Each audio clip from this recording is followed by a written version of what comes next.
they can be in this at any moment. They just gotta up their mental game, let their talent speak. Amazing placement. What a shot. That was a Yahtzee overhead. Aspect of mental toughness here that's just different. I like the body language of all 4 players. Oh, look at that shot! Great hands from Kiro.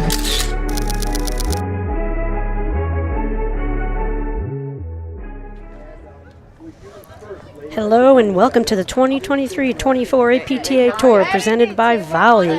We are live from the Philly Cricket Club in Philadelphia, Pennsylvania, bringing you the Philly Cricket Grand Prix, which is the 6th stop on the 2023-24 APTA Tour, with live streaming brought to you by the APTA membership, the APTA national sponsors, Volley and Fusion, and local sponsors. The silver sponsors, Falcon, BLBB, and MAPTA. Bronze sponsors, Pond, La Hockey, Loudenbach Periodontics and Dental Implants, FRS, Rothman Orthopedics, SSH Real Estate, and Total Platform Tennis. And we'd like to thank our partner sponsors, Xenon, Philly Yard Bar, Philadelphia Chirotherapy, and the Neshaminy Creek Brewery. I am Patty Hogan along with Professor Brad Easterbrook, bringing you the women's finals between our number 1 seeded team, Fleur Hanisch and Anna Zubori, against our number 2 seeded team, Macy Elliott and Lynn Kiro. Welcome, Brad.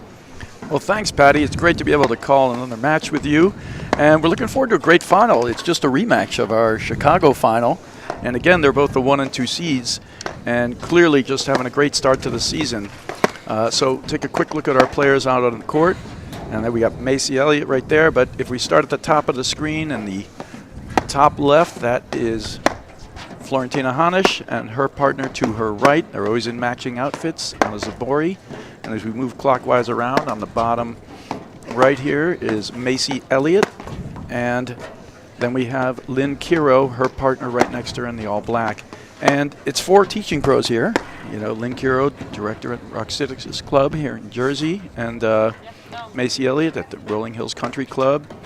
Anna Zubori at Country Club New Canaan, and at Plainfield Country Club is Florentina Hanisch. So look forward to a great match here. Do you want to? Yeah, Brad, should we take a look at their path through this tournament? Maybe we'll start with the team of Fleur Hanisch and Anna Zubori. No better place to start with number 1. Take it away, Brad.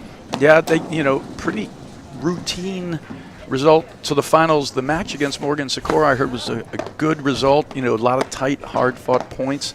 But they've just been playing really well, Hannah Zubori, a little more aggressively from what I've seen, creating more out there on the court. So they look terrific. So a good run from them, and we'll take a quick look at Kiro and Elliott's march to the finals.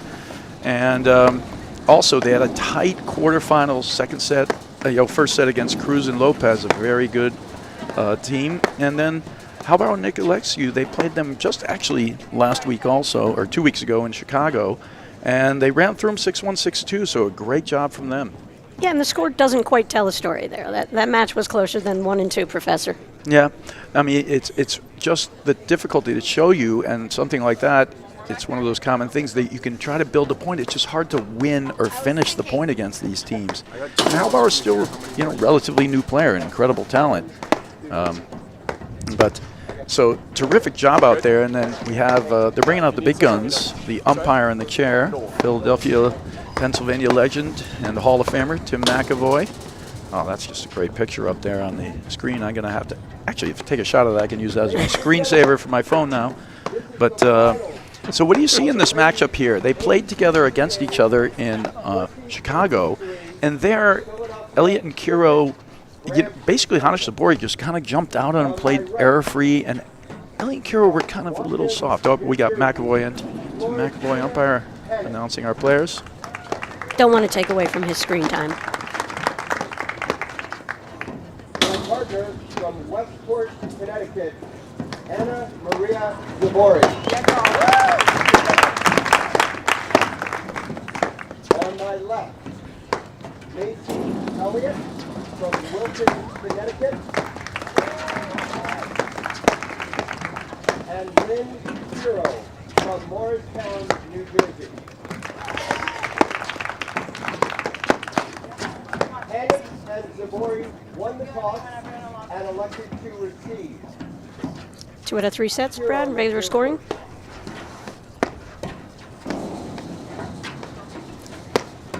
Yeah, so Brad, heading into this tournament, you know, national rankings, these are our top 2 teams in the country currently, and, you know, Zubori and Hanisch 2 years ago and 3 years ago, just unstoppable in the women's game. And then,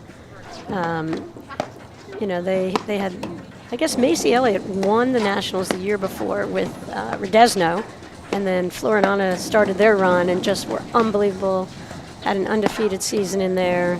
All of a sudden, they looked a little bit human last year, the second half of the season, and that's when we got the pairing of Elliott and Kiro as a permanent team. And basically, Hanisch and Zubori take care of everybody.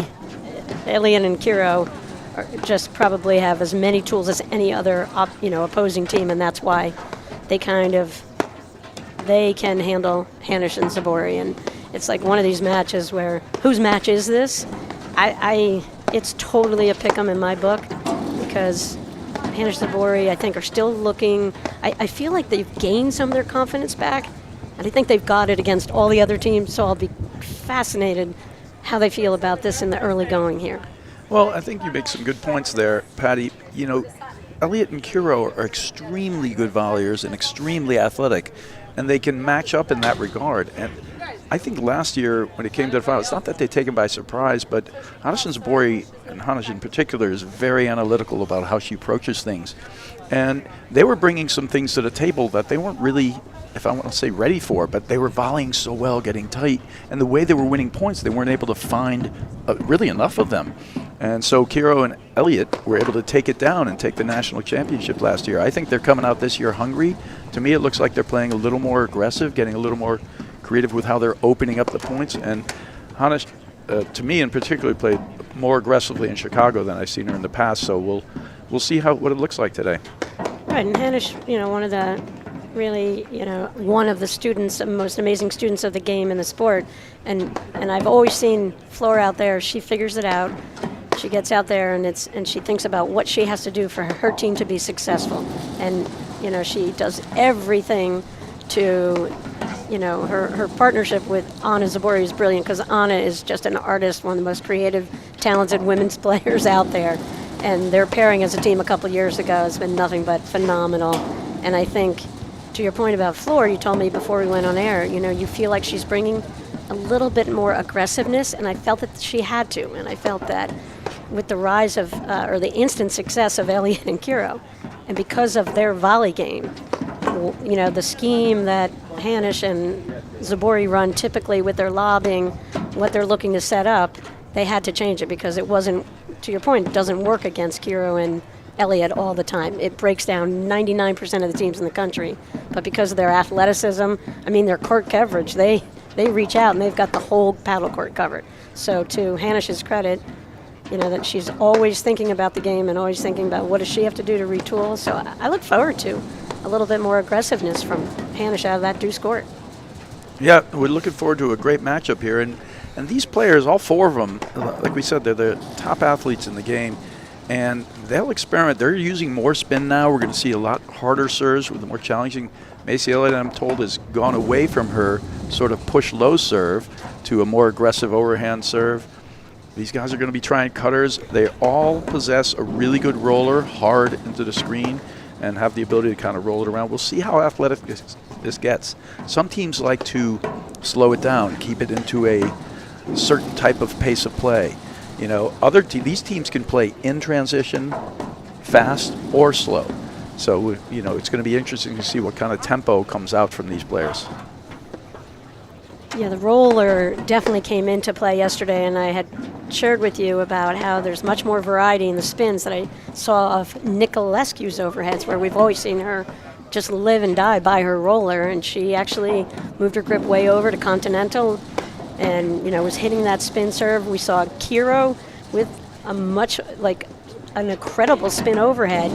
Because of her height, she had a short ball, and she just did like the old, go way back to Richie May. Remember when he pinched that overhead up high and he just got that ball to die in the side back screen?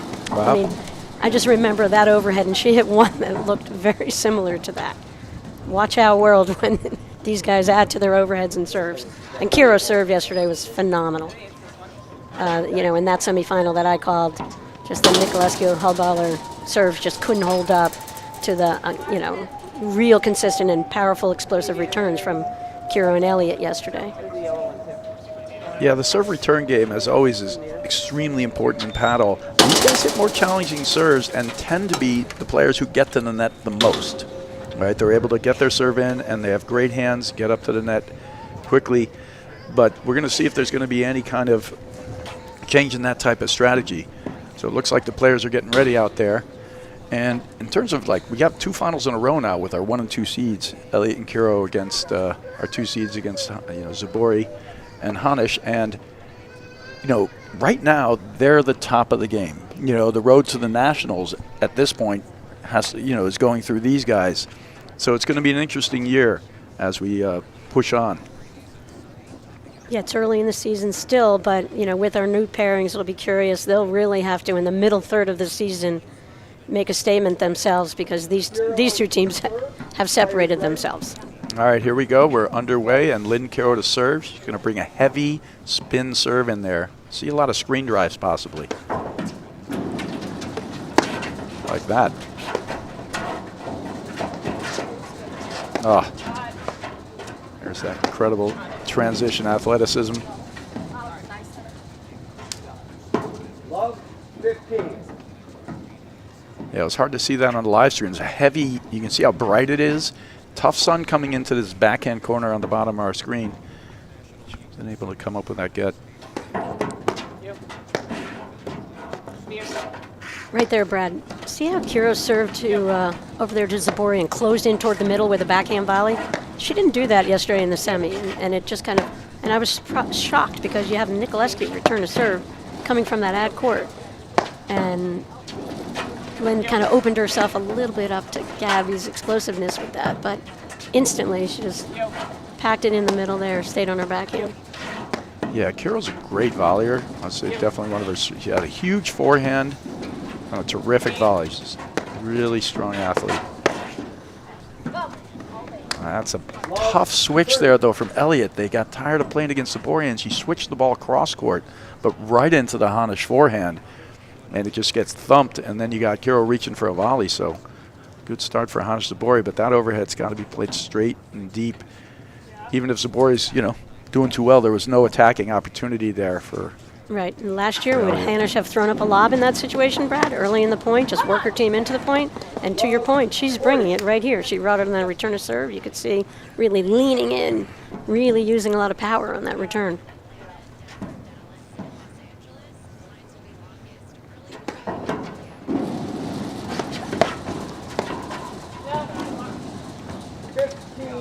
All right, quick transition blitz there from Zubori, wisely left by Elliott. She sees the ball's low. She's got a volley up. Hard to keep that ball in. I'm not even sure Zubori was trying to keep it in. She was really going right for the body, I think, of Elliott there.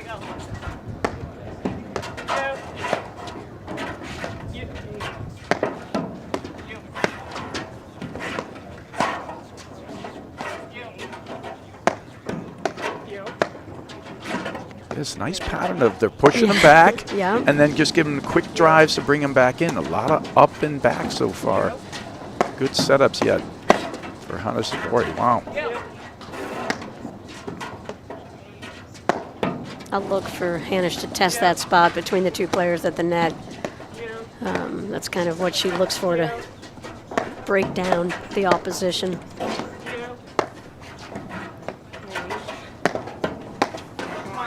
Oh, way to weather that storm there for Elliott and Kiro.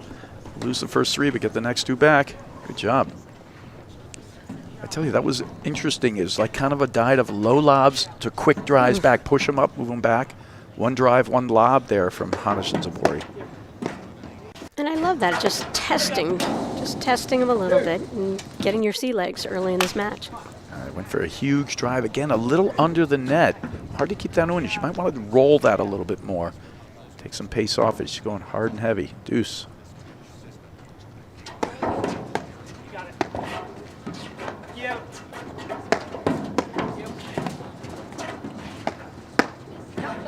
Oh, that's wide.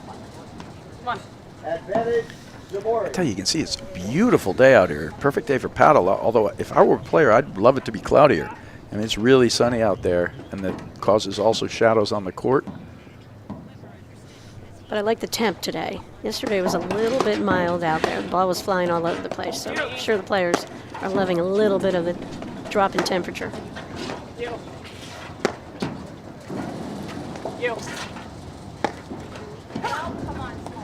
Game. Hanisch and Zubori. They lead the first set, 1 game to love. Shout out to Long Island's Larry. He's enjoying the live streaming. Had some health challenges, and I hear he's doing well, improving every day. And of course, he's improving if his team's in the finals here. Yep, he is Larry Cornacchia. Big shout out to him, Long Island community. He's been heavily involved in it for years. He's on the Long Island Platform Tennis Association board, and he's been involved with the APTA as well. He's just a terrific guy, and you know, a lot of love sending out to him. All right, there you go, Zubori, and to serve now for Hanisch and Zubori. So a great break of serve and an action-packed first game. Quick, like it wasn't those long kind of like long points. It was a lot of drive to lob. Fun to watch.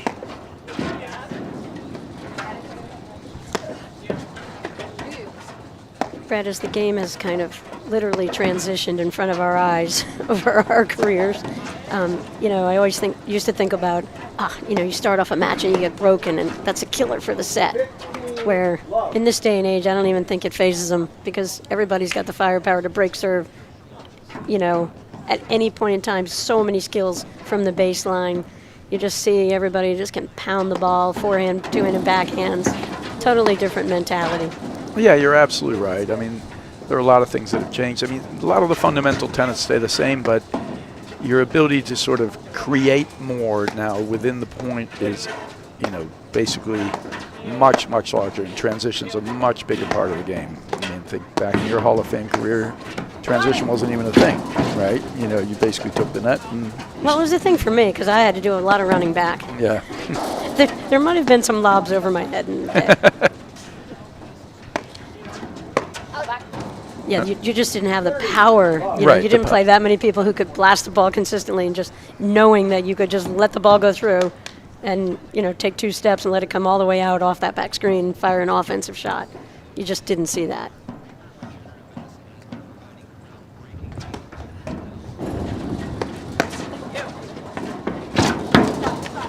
Oh, little cut drop. Great exchange up there at the net.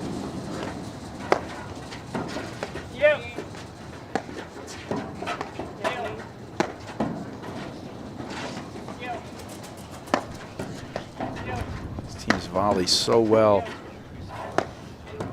And there's also basically offense at all parts of the court. You know, a little bit to your point, Patty. It's like if you had to place a ball, you know, you can't just dump it anywhere out there with complete safety. Best spot is maybe to try to go medium hard back to Zubori's backhand, and she'll still hit the drive with her backhand, but the backhand's where you want to go with that. You know, but she'll move around, and she's so quick, she'll set up that forehand of hers, which is just a terrific shot.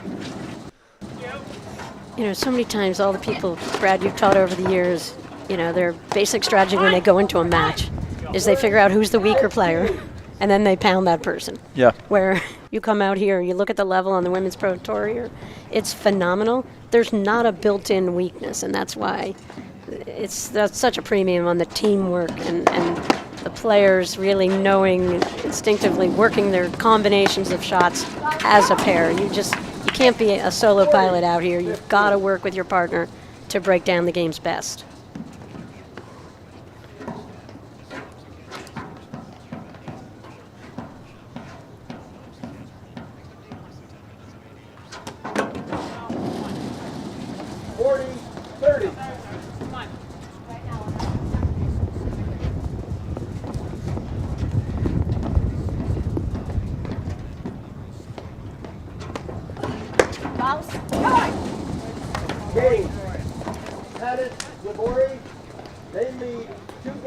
All right, terrific start from Hanisch Zubori, 2-love. And last 2 weeks ago in Chicago, it seemed to me this is kind of how it started. Hanisch Zubori got out quick and fast, and Elliott and Kiro were a little flat and honestly looking for answers. You know, and as I wasn't calling the match, but I was watching from the outside, and you know, they're close to a lot of other great players, Elliott and Kiro, and there were a number of people saying, oh, they should break out the roller, start hitting it hard, play more in transition. Not sure where transition favors any one of these teams. All these teams can play fast, but I think their point was, you know, if you're looking for an answer, let's try to change the tempo a little bit. You've always been one who, you know, has been very analytical when thinking about a match, always looking for answers. It's way too early in the match to even worry about it at this point, but we'll see if they actually think of a strategy, because right now it's just straight up both teams playing. But Hanisch Zubori just executing better. Well, I have a hunch that Hanisch and Zubori walked on the court with a plan for the first game.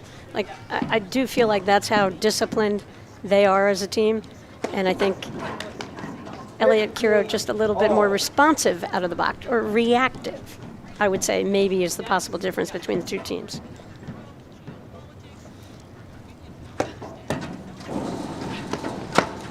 While we're on air, there's a chat on YouTube, and feel free to ask any question you want Professor Brad to answer about paddle or about just the world and what's going on. You know, Brad, there's no topic that we can't cover with Brad, so ask away. If it's inappropriate, I won't ask, obviously, but feel free to ask us some questions. Office hours now, just a little bit of a sloppy overhead there. They're going to have to bear down. They fought back in that first game to get it to deuce and then finished it with a volley error and an overhead error. Just going to have to cut it down. Hanisch Zubori playing tight and solid to start. Yeah. And that error from Kiro. See that overhead she was working on hitting, a la like John Hughes when he kicks out his left leg? I saw that from Kiro yesterday a little bit. She just didn't execute there, but she's about to own that shot. All right, 2 more break points for a 3-love lead for Hanisch Zubori. 40. You can hear, actually, it's great to hear how positive Hanisch is. One of the most positive players out there, a great partner to have. You know, Zubori took a cut there and misses, and Hanisch, I like it. You know, take your shots.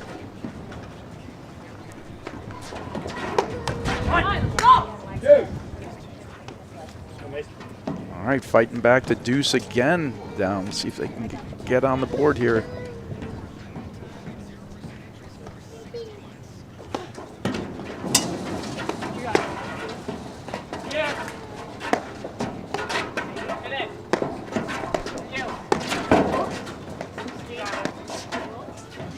Brad, you called it with Hanisch. I love her movement and what, you know, she's really, you can just see, totally engaged, so much confidence in what Zubori's going to do with the ball, so she can kind of just free herself up to take some chances a little bit. I love it.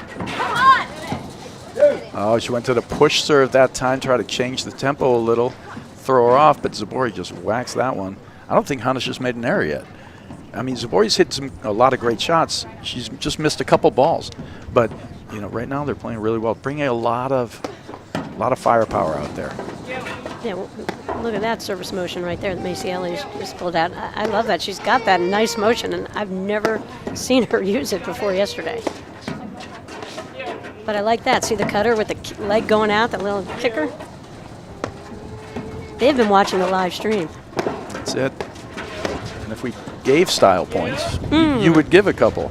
I would give them out. That was like, you know, an 8-2, scale of 1 to 10. Right. Degree of difficulty? Yes, degree of difficulty. I mean, you know, it's kind of arbitrary with the judges. That's it. It's always my struggle with the Olympics, with the scoring that way. Just out that half volley lob. All right, so they question it and could not make the overrule. So in the absence of like a clear overrule for the umpire, Tim McAvoy, he goes with the call, and it's advantage for Macy Elliott. Is that a football call? Wow. And all the players are warned before they go out there. They know it's that they're going to get called by the umpire, and that's one of the primary jobs of the umpire is to call out those footfalls. She probably just moved her left foot. It's in the moment, Patty. You know, it's hard. She might have even lined up on the line. But you got to be careful with that. Advantage, Elliott. It's interesting. I think the push serve, it'll depend. That time she surprised Hanisch, and it was short, and Hanisch actually didn't get up to it. But Hanisch is a flat ball.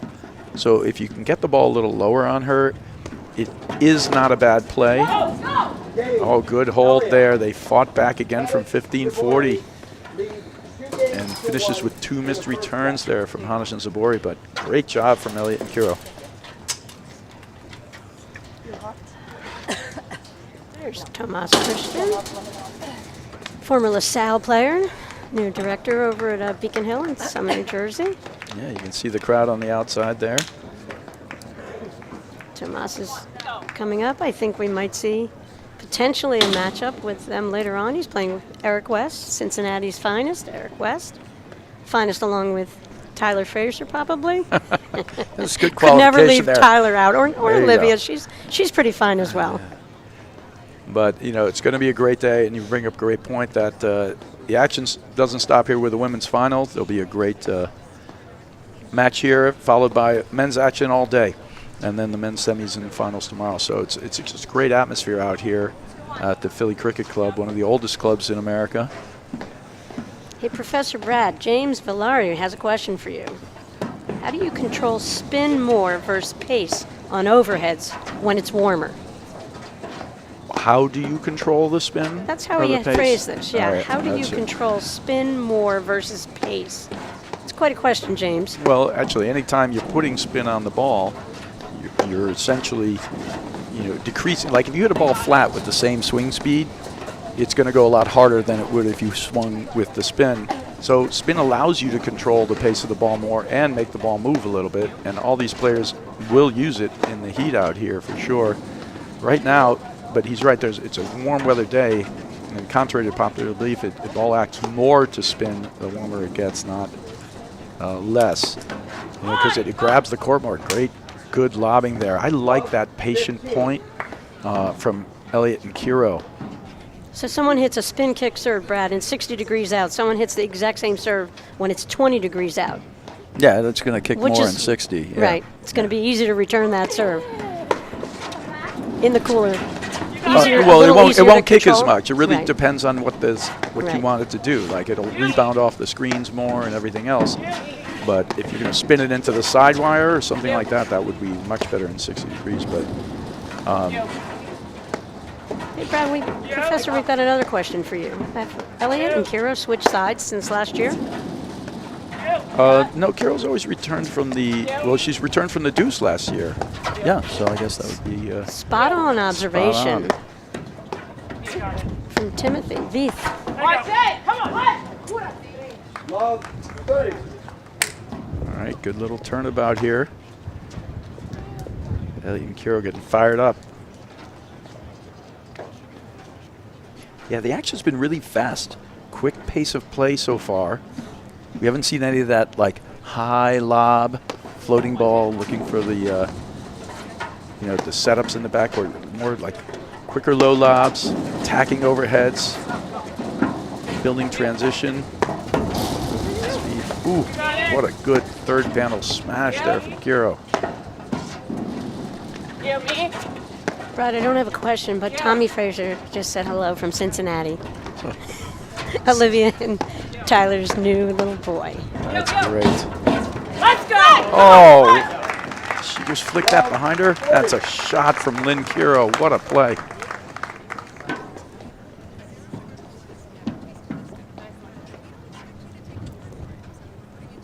Brad, if you had to pick the top 5 women's players currently, are we watching 4 of them?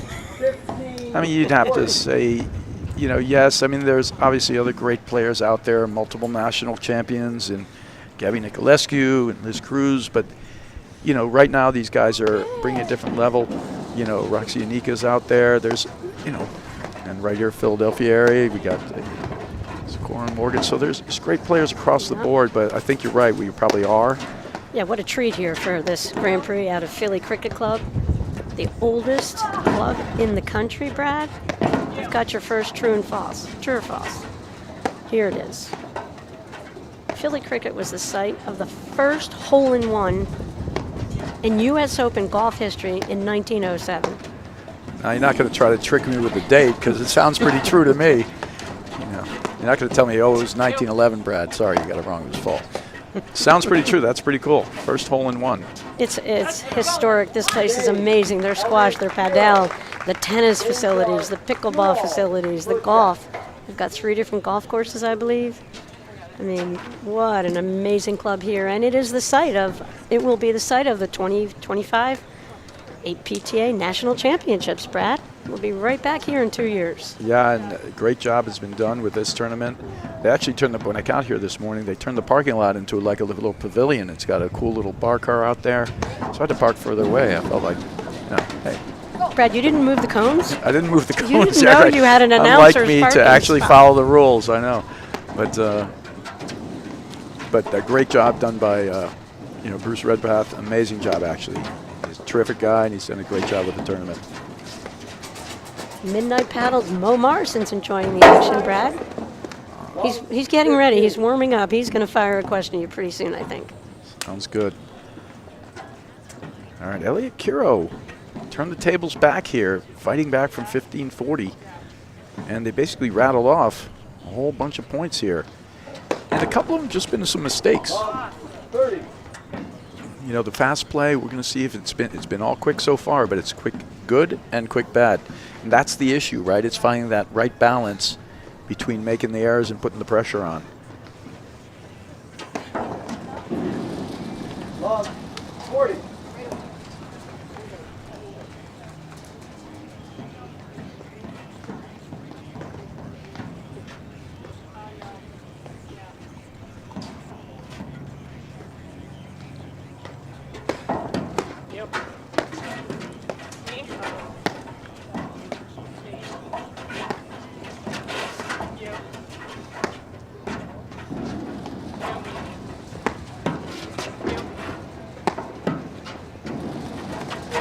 Right in there. We haven't seen Zubori make a move up the side wire. You know that that deep lob up there and move herself out. She's actually looking to patrol the middle, but that's the spot to go to. If you can get it to the Zubori backhand, of all the shots you want her to hit, you want her to. If you can make her beat you with her backhand, you've done a good job.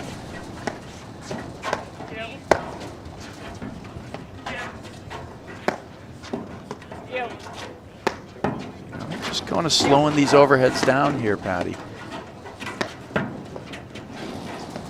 Watch it. Great balanced point, nice and controlled. Never gave them a good strike. It's kind of like perfect paddle 101 there. 1540.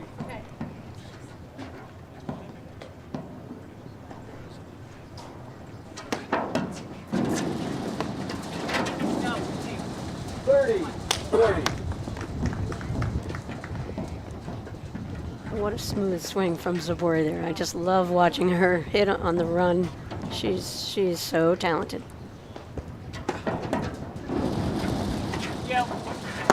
And she usually makes them. Makes a lot of them. There's a heavy roller, well tracked down there.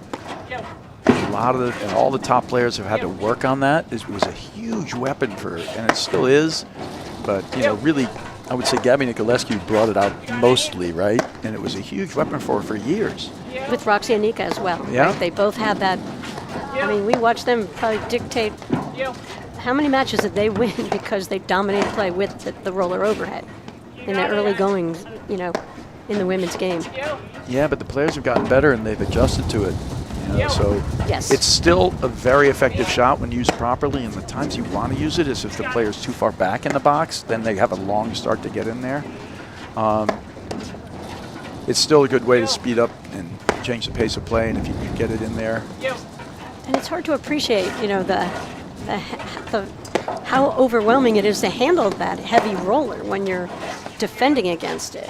Because the ball almost, like when Gabby hits some, you see her where she hits the ball and the ball just picks up speed. You know, it comes in 50 miles an hour, bounces, comes off the screen, and it's still accelerating. And you know, very few players are used to seeing that.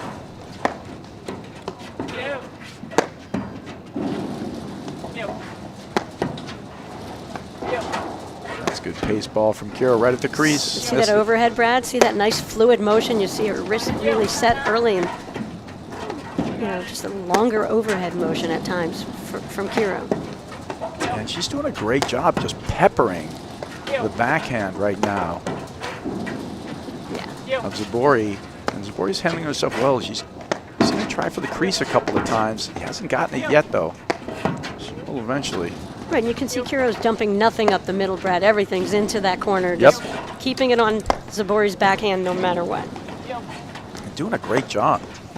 I mean, a couple of overhead errors early. At this point, she's hit like 30. Oh, that's a good lob to drive combination there. Beautifully played by the players. Game to Hanisch, Zubori. They lead the first set 3 games to 2. All right, so a quick instant replay of here. We're going to see this setup here. So the big deep lobs are going to come. Here it is right here. And that's set up for the drive as she's off the net, and that's paddle 101 right there. Good lob, look for the setup. Now she might want to put some air on that. All right, so time to talk about one of our great sponsors, Volley. And Volley is a proud sponsor of the APTA. As the first AI-enabled training experience, Volley modernizes racket sports by delivering on-demand, dynamic system for live play training and better workouts. And Volley creates a community to connect pros and players while giving users personalized performance insights to track in progress and customize their practice. Ask your pro about a Volley lesson today. And for more information, visit getvolley.com.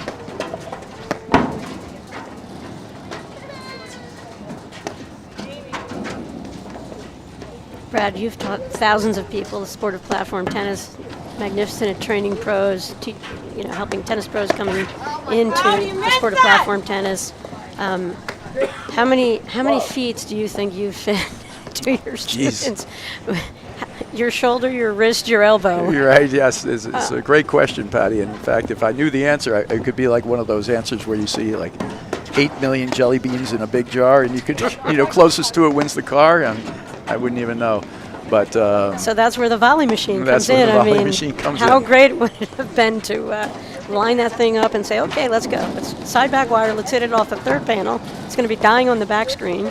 Then throw in a drop shot, run, work on footwork, work on everything. I mean, it's an amazing tool. I think it's really going to help bump the level of play everywhere up in our sport.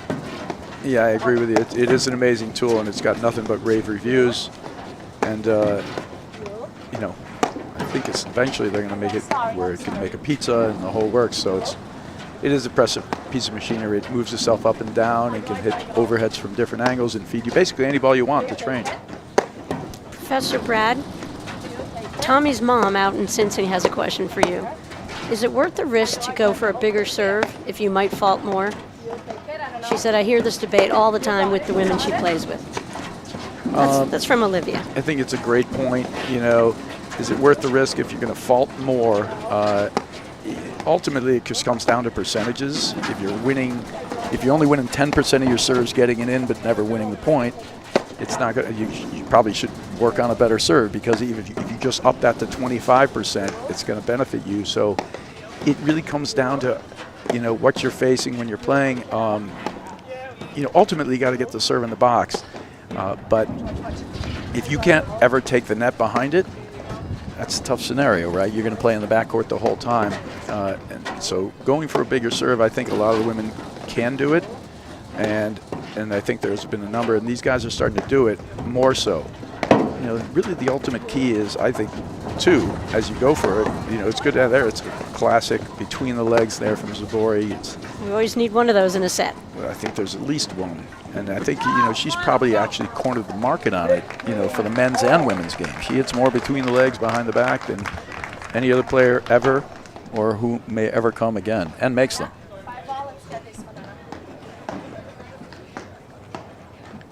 And Brad, as it relates to Olivia's question, you've got to always factor in the score. There's some attempts on shots. You know, why go big if it's not called for? And maybe it's something that you work into your game, you know, when you are practicing and you're up 40 love and you go for it a little bit. Another thing, Brad, I remember having a conversation with Dave Broderick about this. He's like, wouldn't it be amazing if you allowed 2 serves as people, the first year they played, to try to promote people, to getting a more effective serving motion. And every once in a while, sometimes in running drills, we'll give people 2 serves and just let them go for a little bit more.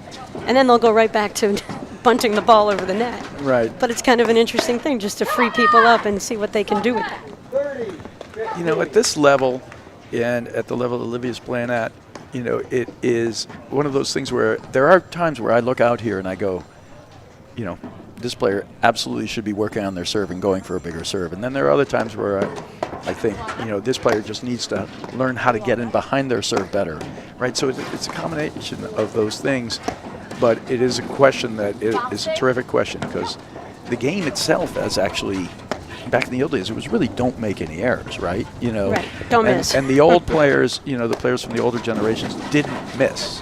They miss less than the players from the new generation, but they force so many fewer errors that you would be out there for a longer time, right? So it all comes down to the risk-reward of pressure, but I think, the players with the serve still comes down to getting it in the box, but it's how you get in behind it, and I do think it's worthwhile to do it. The problem is with working on your serve, you have to own it. You can't work on it in the match. You have to own it when you get there. 40, 15. Come on.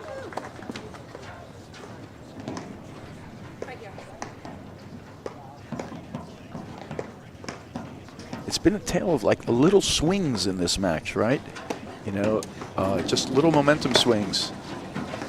I think it's exactly what we anticipated.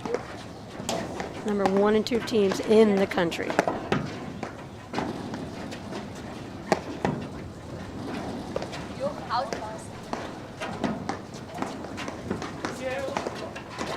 Brad, Tony Verbeck has a question for you. He's like, hey, Professor, does Kiro have a weakness?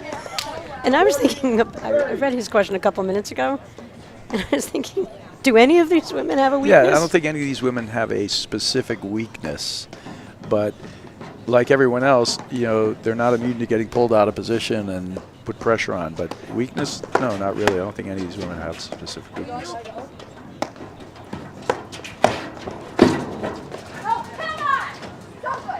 Wow. Hanisch, Zubori. It was a good blitz. Do you think that was a bad move at all? I think it was a phenomenal move. It was a good move. She's trying to volley behind her for a winner there, and I think she's got to push it through the middle. Straight ahead.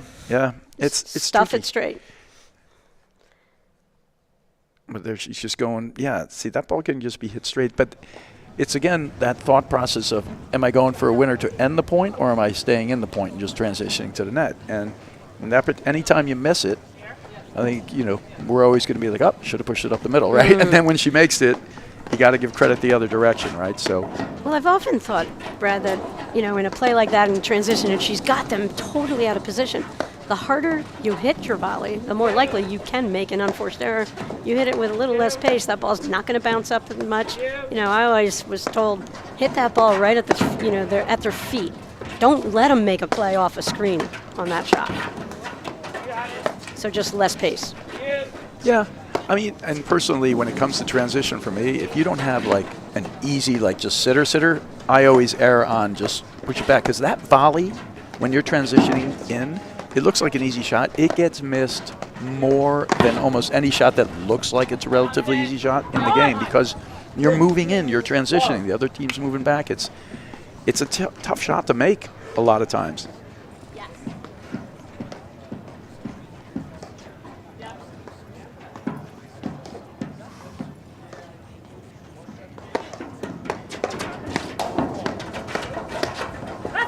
Oh, and there we see another one. It looks like, Zubori's got the upper hand there, but it's quick. It's tough. It's a great play. Good hands by all players.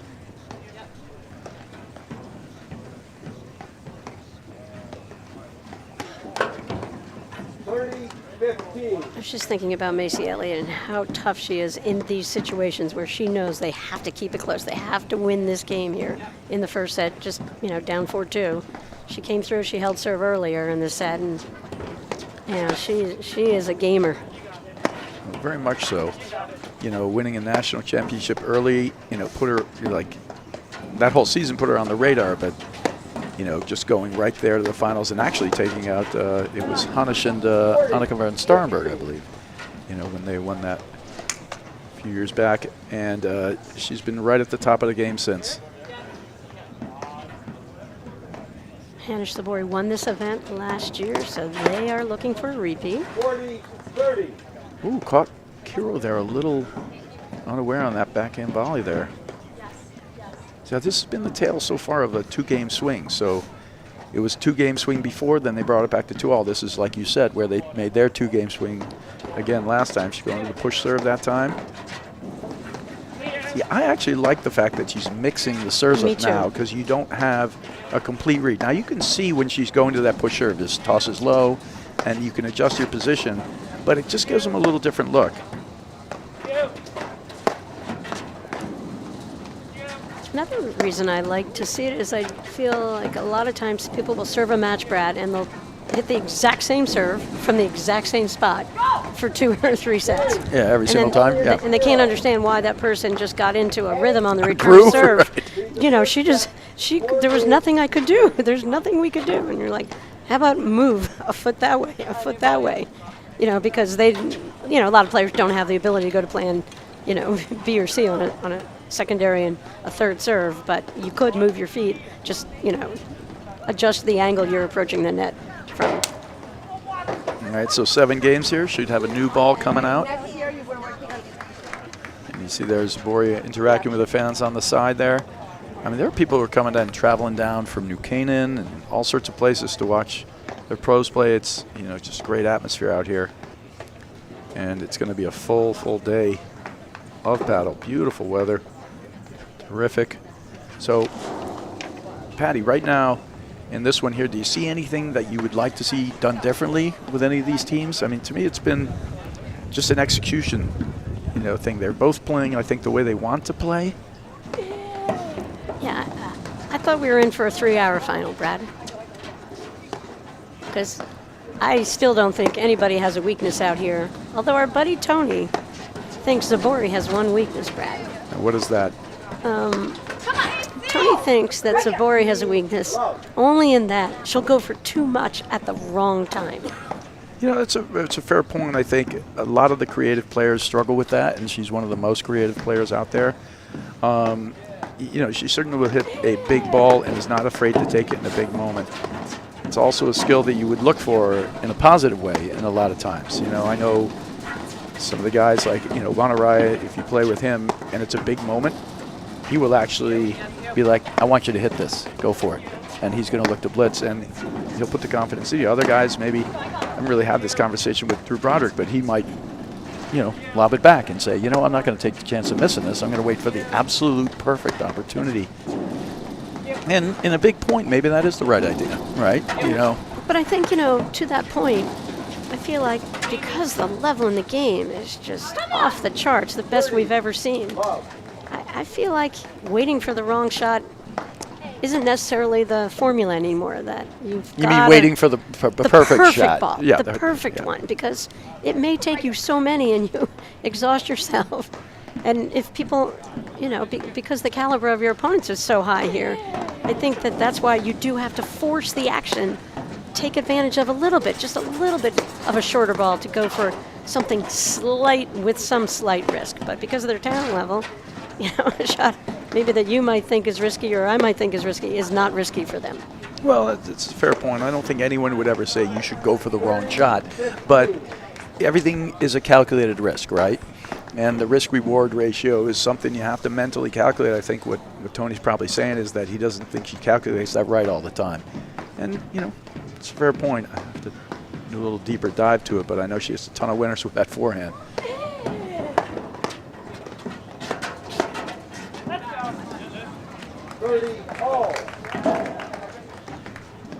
And that's the thing. Yes, there's a lot with Kiro and Elliott. Just the pressure they apply, and literally pressure in your face, following that return to serve in, kind of like what Durant.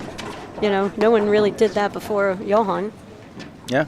And he would just follow it in, and he and Steven just, work the point and apply the pressure. That's one of the amazing things about them, why they're so great. I mean, there's 1,000 reasons why they're so great, but I see that pressure applied off the return in the women's game coming into it as well. And Kiro and Elliott do it as well as anybody.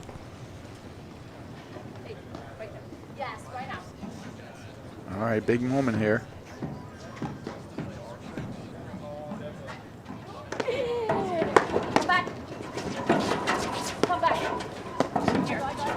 Great move and great transit, but terrific transition back. Even though they're getting attacked there, it never felt like Zubori and Hanisch were ever in danger of losing the point. So a great job transitioning back from the offensive player and the charging player. Yeah, they had no debate, Brad. So, like a lot of players kind of there, and you're like, oh, I got to hedge my bets. Maybe if I stay here, maybe they'll miss or something. Right. No way. No way. Perfectly done.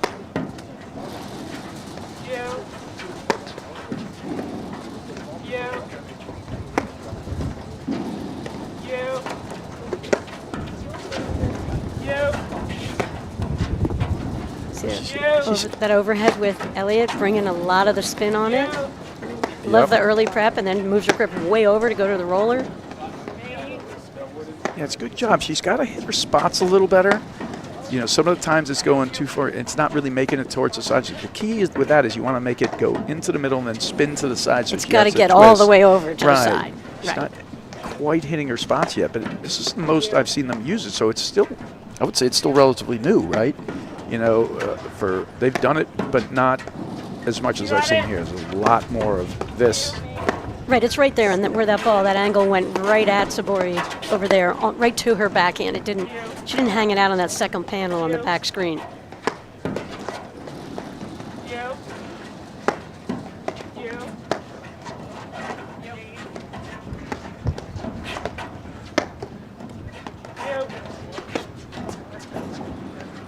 It's interesting to see how far back Kiro went back a little, further back on the last lob from Hanisch, and that's where I always look for Hanisch to kind of set this play up where she won't blitz.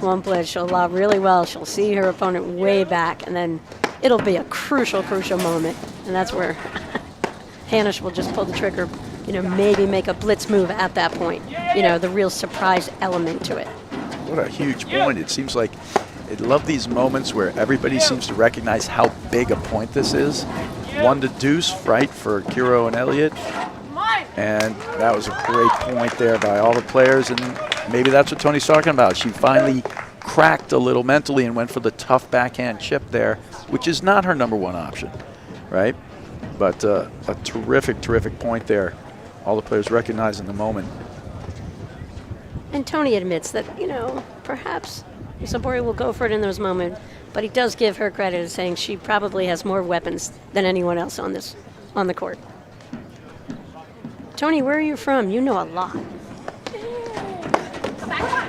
Oh, big returns. You got a blitzing Kiro there. Just didn't execute the play.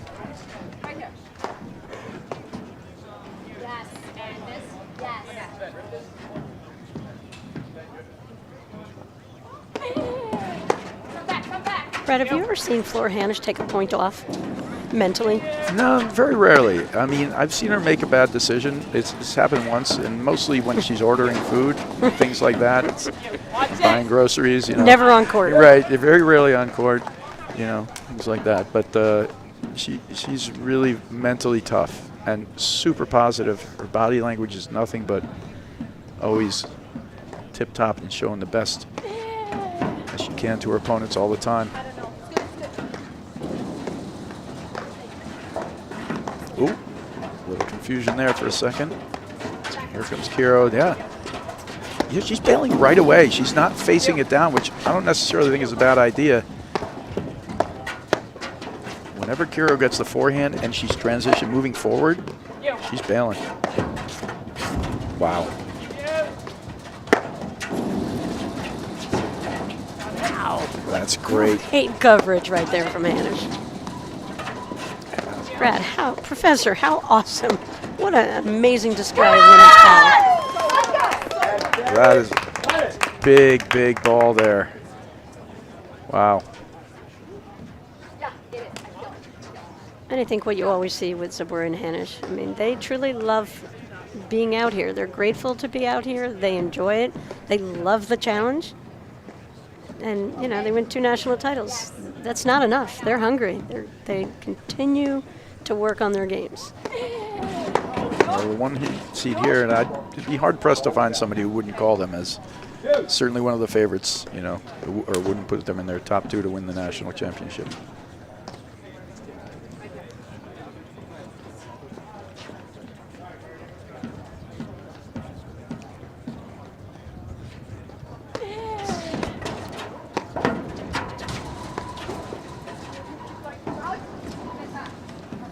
Advantage, Hanisch. Wow. Just a little back and forth, just a couple little execution errors. That's all this set's going to come down to.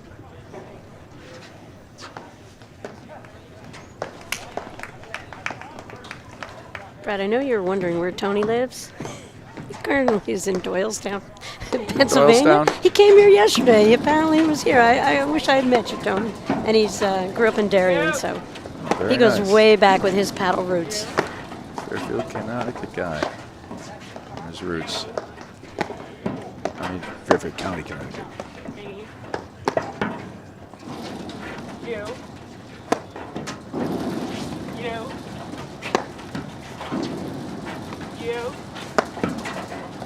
That's the better combination. She brings her wide, then she brings her left to the middle. Good plan. Mavis doing a good job. Yep, and you hear the voice of Flynn Kiro saying, you. It's a good play if you're playing with Macy Elliott. You. I love a partner who's very communicative.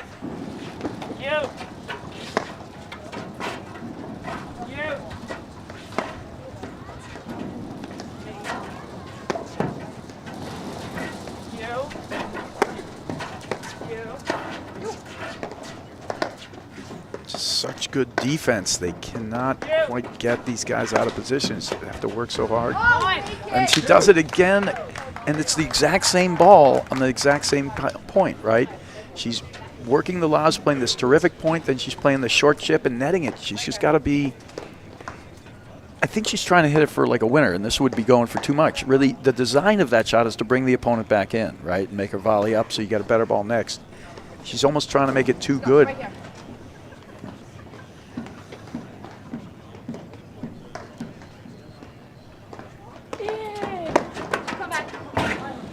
And there she goes. She's been going for that shot. That was the 3rd one in a row. She gets that one perfectly executed.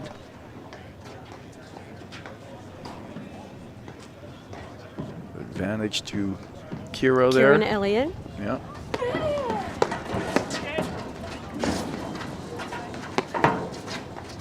Waterfall.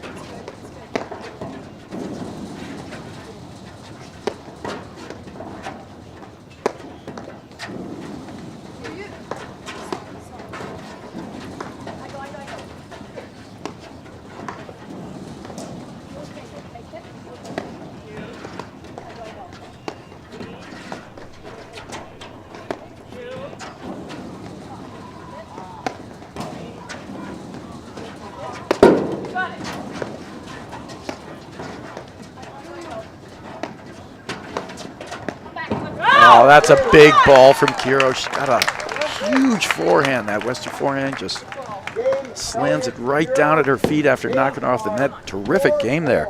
Yeah, and Hanisch for the first time she actually looked like she wasn't sure if she was going to bail or not. And she kind of got stuck back there, and then all of a sudden Well, there had she a is lane. off the net, and here it comes. Right. I thought she would have just taken that ball off the back screen at that point. You know, you make a good point. She had that moment every single time so far that Kiro has been moving forward and hitting the forehand. She's bailed. That one there, I think she thought she could beat her back to net, and that split-second decision that she didn't make cost her the point. That was a great shot from Kiro, though, and a really good game there. Just a couple of huge moments on both sides. Serve was long, I guess. Yeah. Right, Emily Greenhouse from up north wants to know, do you and I disagree on anything? I mean, what are you, Jets or Giants? I'm totally a Giants guy. Ah, see, I'm Jets. So there you go. Okay, we found something already. Daniel Jones, keep him or Cut him. I mean, at this point, you give him a big contract, so he's going to play a little bit. Tough cap head and all sorts of things. So, You think he's the real deal? in- See, I'd take any of these four over Daniel Jones to quarterback my professional football quarterback team. your football team? Now you might be reaching. I disagree with you, actually, Patty. Okay. There you go. Fine, Brad. No, that I've seen these. I got to see these guys play a little quarterback first.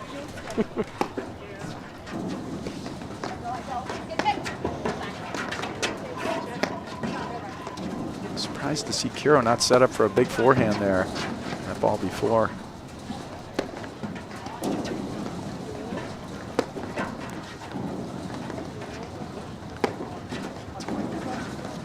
It's just a great battle. So far, a story of 2-game swings on both times. Hanisch Zubori jump out to 2-0. Elliott Kiro bring it back. And now it's, then they jump out to 4-2 for Hanisch Zubori. Now it's 4 also. It's just been a swing and just a little execution swings. To me, it seems though like Elliott and Kiro right now, not in this point obviously, have spent more time at the net, than Hanisch Zubori. It's just a good point, building it. I think you're right, and isn't that because of their aggressive nature of play and they're pouncing on the serves? I think they're serving big. I think they're returning bigger than right now than Hanisch Zubori, but it's close. I mean, this match is right in the balance. And here we go, right back. It's funny though. We have not had a hold from Kiro yet, and we have not had a hold from Hanisch yet, right? So in both cases, this is how it's going, and now it's going to be. But here's where we haven't had a single break yet. So, this is falling right into that 2-game slide that's been every single time so far, right? Where they go down 2 games, then win the next 2 games. So right now it's a big job.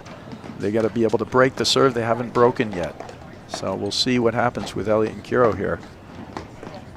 And I don't know if it's a failure of strategy or any of that right now. It's hard for me to determine that.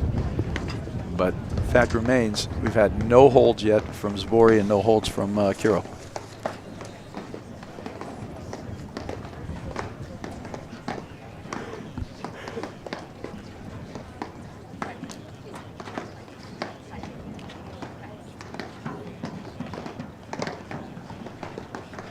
Leaving nothing to chance. Crystal clear on what the expectation is right here from both players. Yeah, this is great communication here.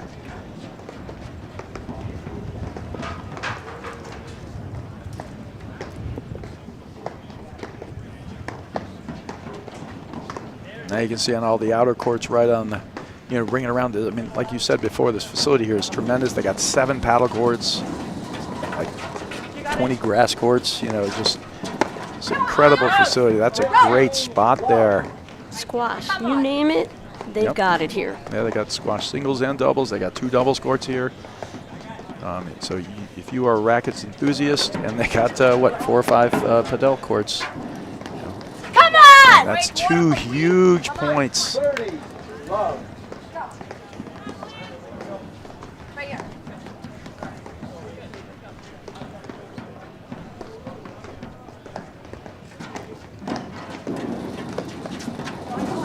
I love Zubori's service motion right out of the box. I mean, when she just came into the game and she started playing, I'll just remember being floored just watching her and how fun, what a show she puts on every time she hits the ball, basically. Yeah, and I misspoke before, too. It's actually, Zubori's held her serve every time. It's Hanisch who hasn't actually held yet.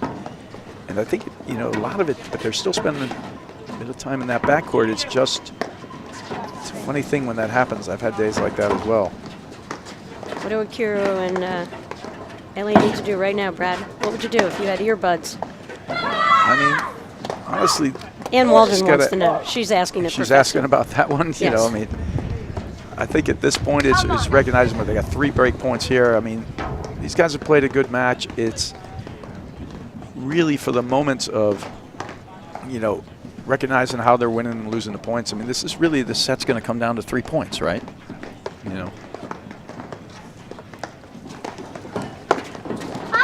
Oh, and that's wide, and that's the first set. for Hanisch and Zubori. Yep, we will be right back in just a moment after these messages right here on the APTA YouTube channel presented by My Paddle.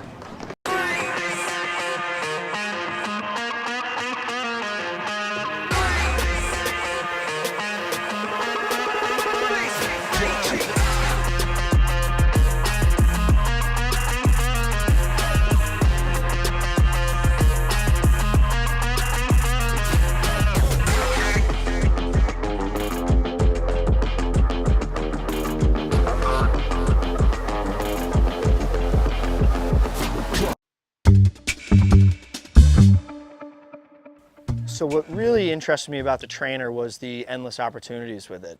I've gone through a couple ball machines in my career before, and this really was a technologically advanced machine that I've never seen before. Digging into it a little more in depth, I really found the opportunities to use it in my advantage. All right, ladies, just 1 minute, we'll get started. Always trying to recreate these tennis ball machines into paddle ball machines to practice, and this was the first thing on the market that really came out. We have a robust membership here, very active in the paddle community, and I think the volley is going to kind of put us over top as a program. All right, ladies, welcome. All right, today we're going to go over our side back screens. So we've got the volley trainer out here with us today. We'll have 2 on this side hitting. So the cool part about the volley is during lessons when I'm able to use it is I really get a more in-depth connection with my clients. So when I have a lesson out on the court, I can set up the volley to feed a screen, and I don't have to be on the other side of the court kind of yelling to them what they need to change, what they need to do while I'm hitting. I'm really using my time with them right next to them to make those changes quicker so they can have more success in the long term. Bridget's on the net, Robin's sliding over. We are going to be beat by this cross-court lob a lot. I'm Blake Anderson, Director of Rackets at Fairmont Country Club. Try the volley at your club and you won't regret it.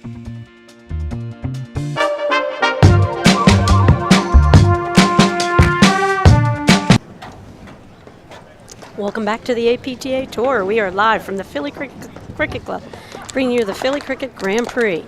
I'm Patty Hogan, along with Professor Brad Easterbrook, bringing you the women's final between our number 1 seed team of Hanisch and Zubori up against number 2 team Elliott and Kiro. Brad, what a first set. I mean, it was a great set. I mean, and strangely, it fell right along that 2-game swing that we talked about. Hanisch couldn't hold and Kiro couldn't hold. So they got down 2-0, they got back 2-all, then got to 4-2, bring it to 4-all, and then they, the 2-game swing stayed through, and it was 6-4. Brad, do you always wear your sunglasses when you stream? I mean, I do if it's outdoors and it's sunny, yeah. I'm not generally one of those guys who wears his sunglasses everywhere he goes. I walk into the restaurant with my sunglasses and my backward hat. And, you were looking like a professor right there. I was, just worried about the cataracts and the other things, Patty, you got to do some self-care. You're all over it, Brad. I'm all over it. But that was a great set, and we got Macy Elliott, no surprise, starting this one off. She's the one who held it in the last set, but it was a really good set. It was just a question of, a little bit more, a few more errors out of Elliott and Kiro, and they came in little batches. They had some batches of brilliance too, but.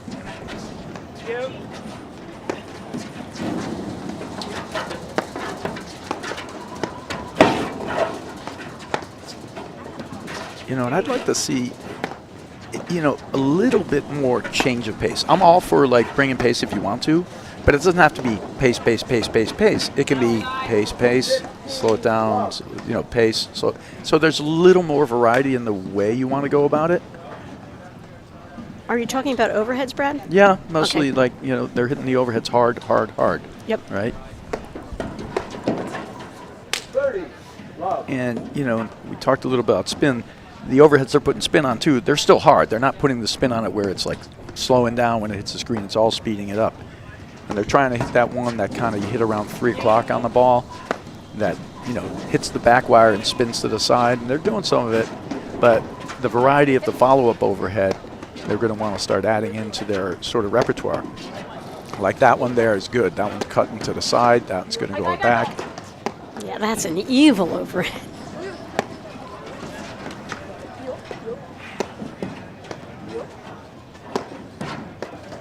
Brett, talk about the technique that you see right here with Zubori. starting with her grip. What are the keys to her being able to hit that spin overhead?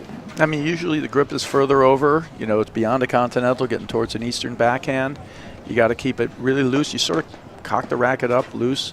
You're getting the ball, and you can hit the ball if you look at the, the ball, and you put like a clock face on it.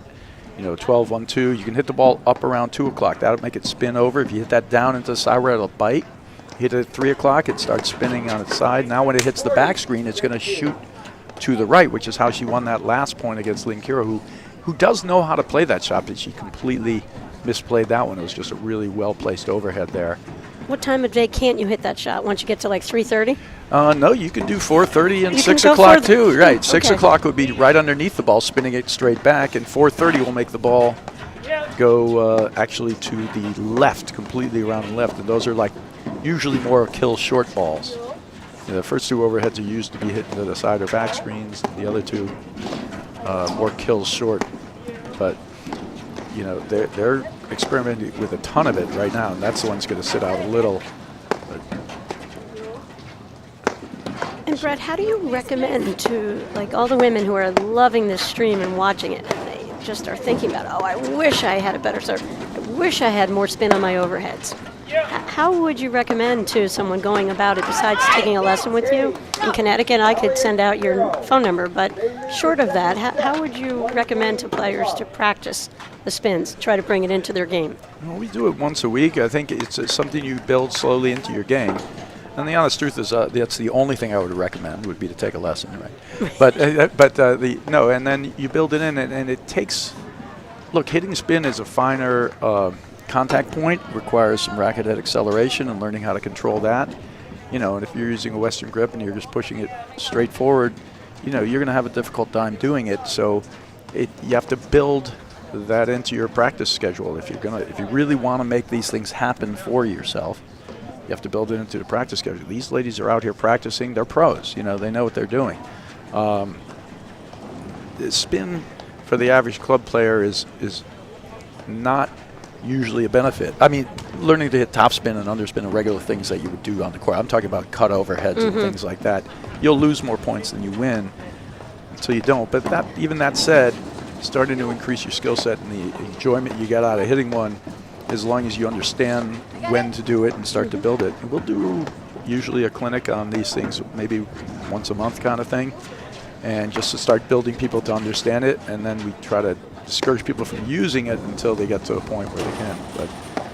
Right, but in practice situations, get out there and, sometimes, Brad, I'll play a game where if they go for a spin and they miss, who cares? I'll give them a mulligan, let them play the point over again, say, okay, because we all know you need the reps, and that's why they need the volley machine. I would highly recommend they just go to a facility where they've got that volley machine once you've taken your lesson from a professor like you, and then go get the reps in, because sometimes you play with your friends, you're not going to get the reps you need to really feel, the shot coming together for you.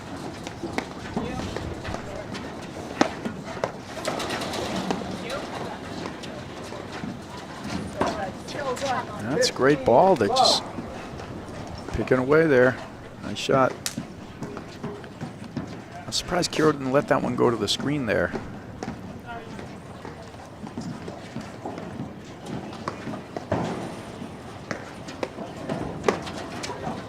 Brad, so you wear sunglasses as a commentator, but you never wore sunglasses as a player, did you?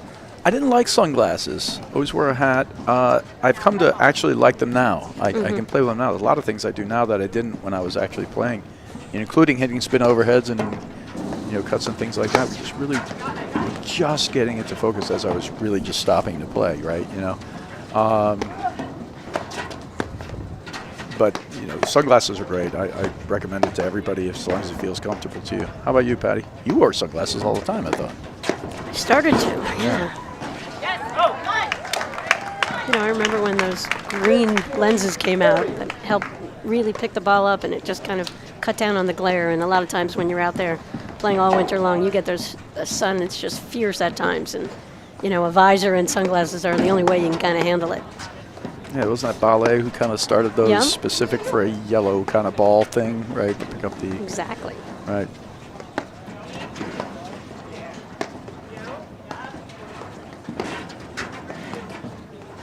faked a little drop there.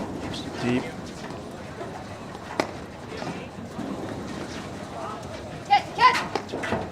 Blitz. Great overhead. Saw Elliott making a move, just hit the ball straight ahead, kept it away from her.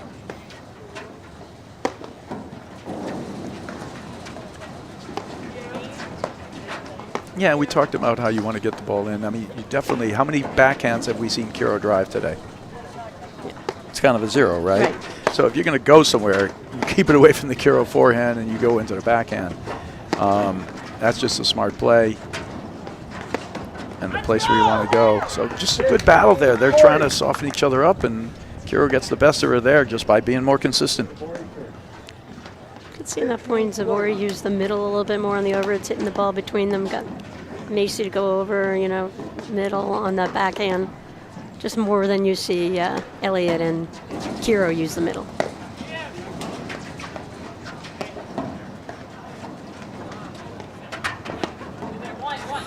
That was quite a catch. Yeah, she did a good job. You know, that'll happen. You're seeing the players here making this move where they're going to the wire, they're getting caught, and the ball's moving around the other side of their body. At this level, that happens, you know, a bunch of times because they're putting spin and the ball's going. So the key is to keep your paddle down, turn smoothly with it. You still have to know where it goes. Let the ball drop down into your paddle, and you're still lifting it up the same way you would for a regular lob. You just have to have the presence to switch from your backhand side to your forehand side. And it can be tricky, but it's an important move at this level to be able to do. Oh, she misses that little chip drive. Yeah, I mean, who misses a screen out here, Brad? No one. But to your point, you know, in order to handle those rollers that go like backside, you've got to take off early, and that's what you're saying, where you have to have your paddle low, and even if you have to flip it over and you think it's a forehand, it becomes a backhand. You can see they're in a position to still make the shot. Kiro sort of faded away from that serve. It kind of jammed her a little, bringing that 15-40 game back to deuce. Are you one of these? Do you kind of ascribe to the fact like if you win a love 40 game or you make the comeback, it's worth more? Like it just gives you that momentum. Feels like you've got the bonus point in there. Yeah.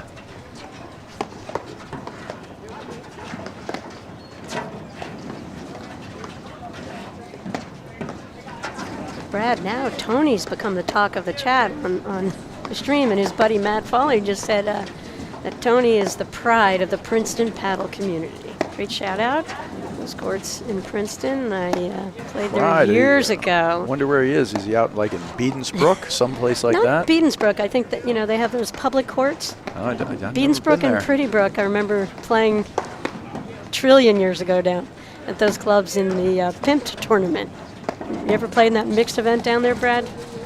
Used to be a great way to kick off the season. Loved playing down there. No, I've never been down there. Well, maybe someone will invite you. We could have an ask. You know, invite the professor.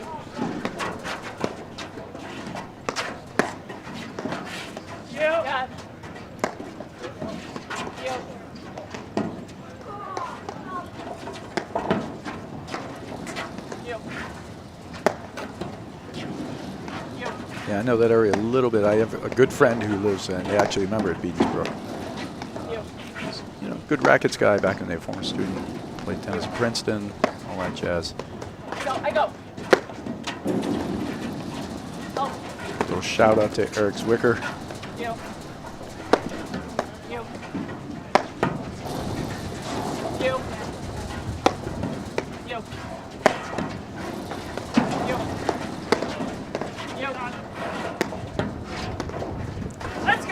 Oh, gets her to reach on that one. Good job, and Zubori just upset with herself there.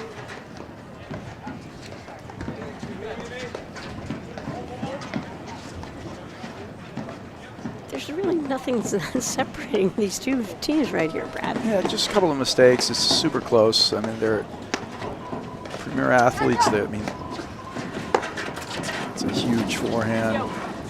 It's a big weapon, but they transition back so well from it. Really, that one ball that Hanisch didn't transition back was one of the few, and that's a great recognition. Now, that shot right now, she's gotten she's basically like kind of like maybe a 1 for 4 on that one, you know, that little short chip. And that time, Kiro knew it was coming. She just did a perfect job closing in and dropping that right over. They get their first break as Zubori there, and a great start here in the second set. Kiro.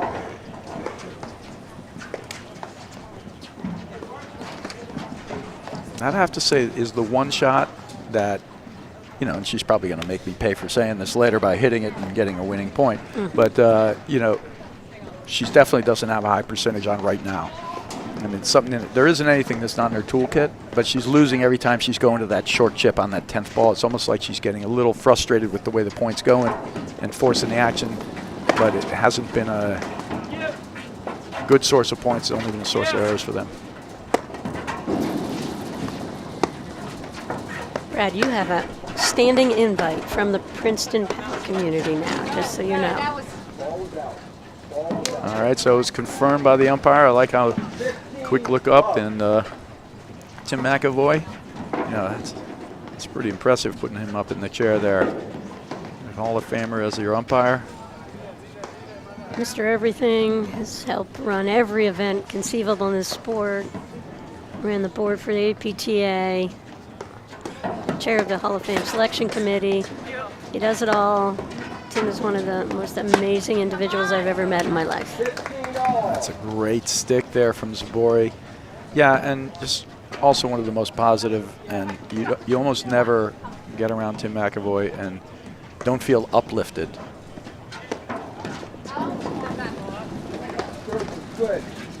All right, so that is an overrule, and it's an overrule here. So Zubori going in there to question and kind of give him her thoughts. So that was overruled. So 30-15 now for Elliott and Kiro. And Zubori doesn't know that you don't overrule. You don't question Tim McAvoy. The guy's a rock star up in the chair. Well, she did. I know. And then she gave him an earful. So maybe you could take her aside and tell her that that's just something you don't do.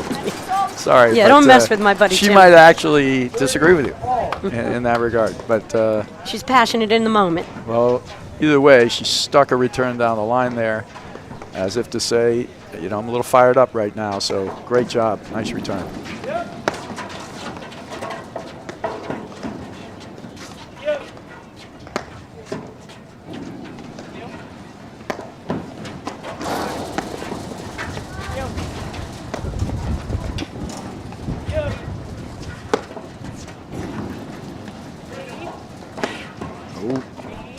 Got on top of each other there, though.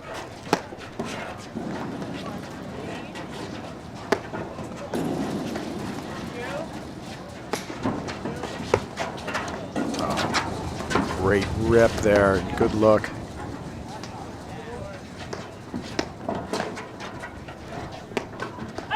Oh! She's a little deep in the court trying to feather it just into that side screen. Probably got to put a little air on that, but we go. 1 for 3 love. Elliott and Kiro.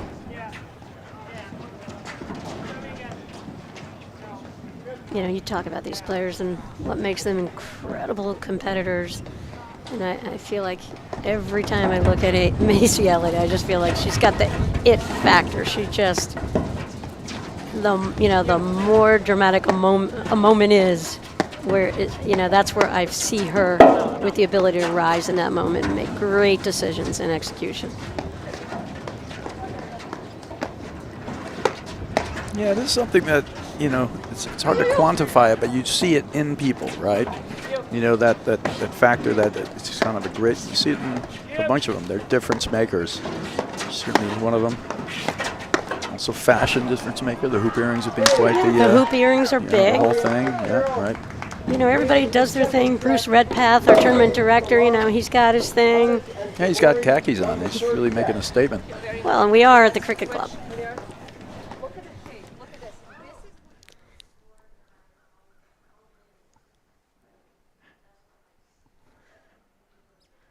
I kind of feel like Zubori's getting fired up here a little bit. And that's where, you know, we have seen with her, she's such a talent. But she does get fired up, and sometimes doesn't fuel a positive moment. Yeah, I mean, I think she looks good right now, but I'm sure she's fired up. That call definitely was a big moment. You know, it's a call that they make the out call, and it's going to be 15-30, but it gets overruled, so now it's 30-15. Certainly heats you up. Now they won the point after that, but, you know, all this, like we talked about, Patty, it's coming down to 3-4 points, right, these sets. So each one matters.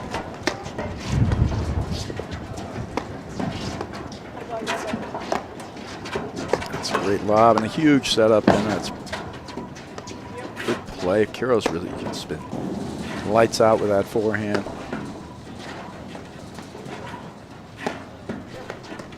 Brad, we've touched upon, you know, the serving techniques of these women and how everybody's working on their games and have a couple serving options and stuff. People will say, who's got the best women's serve in the game? That's a great question. I mean, what are your thoughts on that, Patty? Well, you're the professor, so I'd like your answer on it first. Oh, Patty, but I already deferred to you, so you have to actually now answer. You are a professor and a gentleman. This is not a rally, Patty. You have to actually now answer. Okay, I'm going to answer. I think it comes down to who holds serve the most in critical moments. I don't always think it's about who's got the, you know, you look at that spin and look at that leg and look at that involvement, look at that speed. It's about who doesn't fault on the key points. Huh, okay. Oh, that's just bad luck there. I mean, it's just too good a shot. She put it right off the top of the net, though. You know, and people, there's always some funny. We see the men's action going on right now. There, Araya McNerney at the top of your screen. How could you tell that was Araya McNerney? You know, the flowing locks of McNerney, and, you know, Araya's pretty unmistakable from any distance. I think I saw Graham on some shampoo commercial recently. Could that be? I mean, actually, the only truth is he is using a volumizer shampoo now. So if there's any ad that really, if we need a new sponsor, Susan McNerney would be at the top of the list for hair ads. Yeah.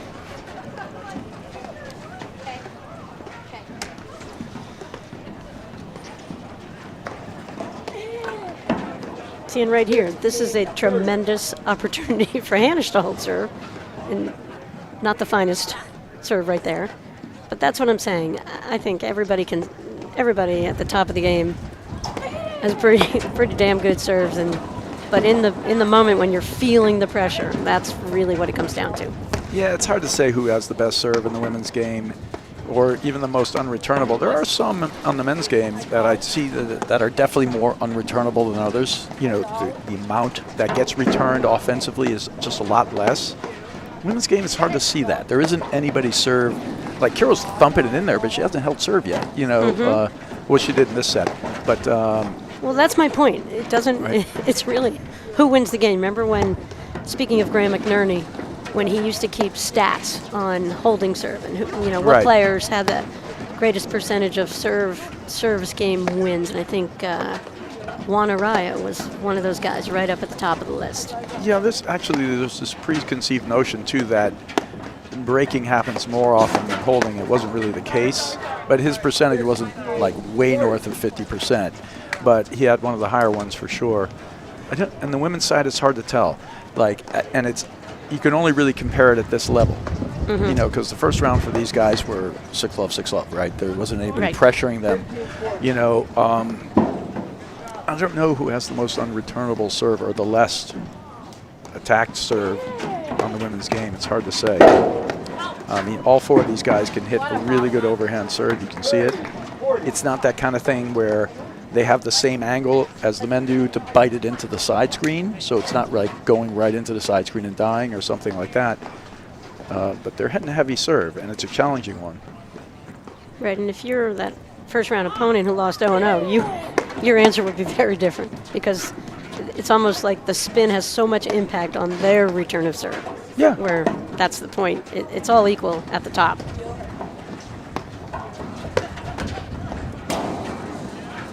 That's a big ball, and the Elliott backhand is definitely a very dangerous weapon. I think that's only the first one I've seen her play, though, all day. It's really been a relative non-factor, which is surprising to me. New ball. All right, so Elliott Kiro just motoring through it for love here. And this is the moment for me, Patty. I don't know how you feel about this, but you just want to play a good game. Even make it long. You know, make this game longer. play the points you want to play. There's two schools that you could say, I just get it over fast and let's just move on to the third kind of thing. But I think they want us to start playing the right way, gain a little bit of momentum back, and then see where it goes.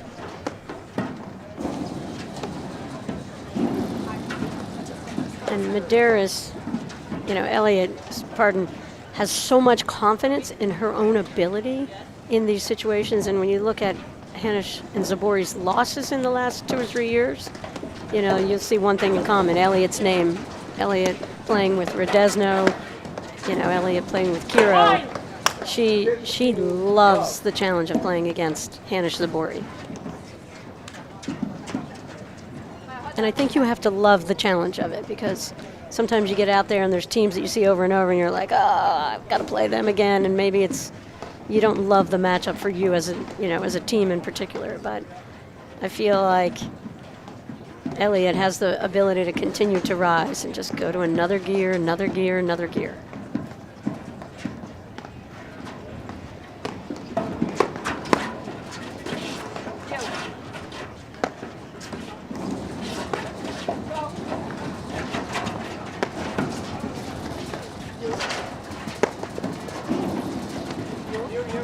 There we see that spin move where she's hitting to the back, but it spins around her to it starts on her forehand side, but ends up on her backhand. She played it perfectly.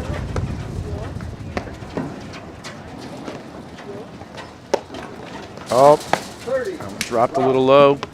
Get the right contact point. All right.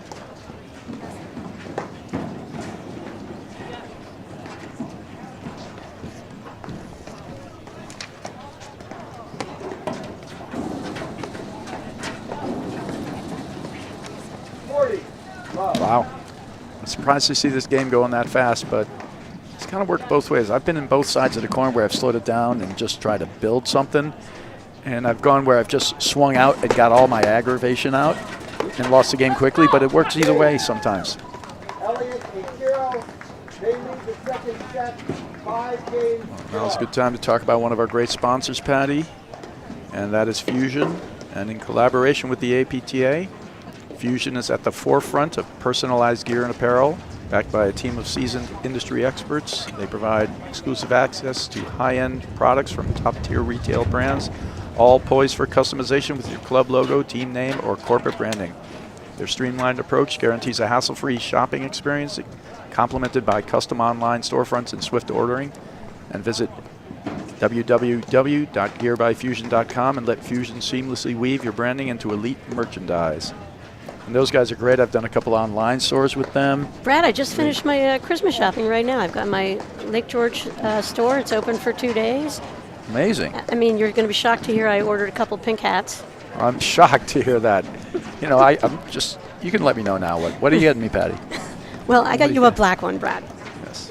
All right, here we go. So 5-love. Tale of 2 completely different sets here. As Elliott and Kiro turned it up a little and just a little off in the execution now for Hanisch and Zubori. So see if they can close this thing out. Drop. Professor, how did they turn this around?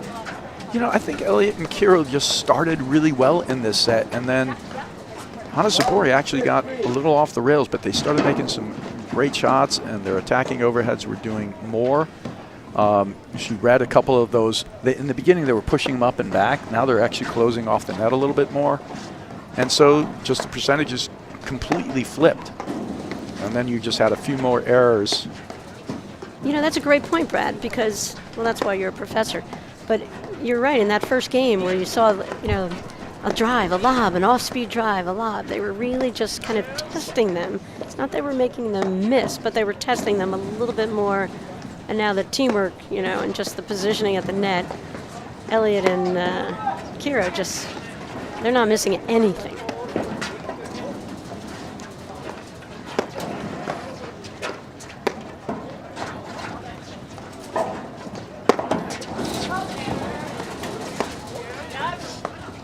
I'm sure the Kiro fan club, the Kiro crew from Roxydicus, enjoying this action here.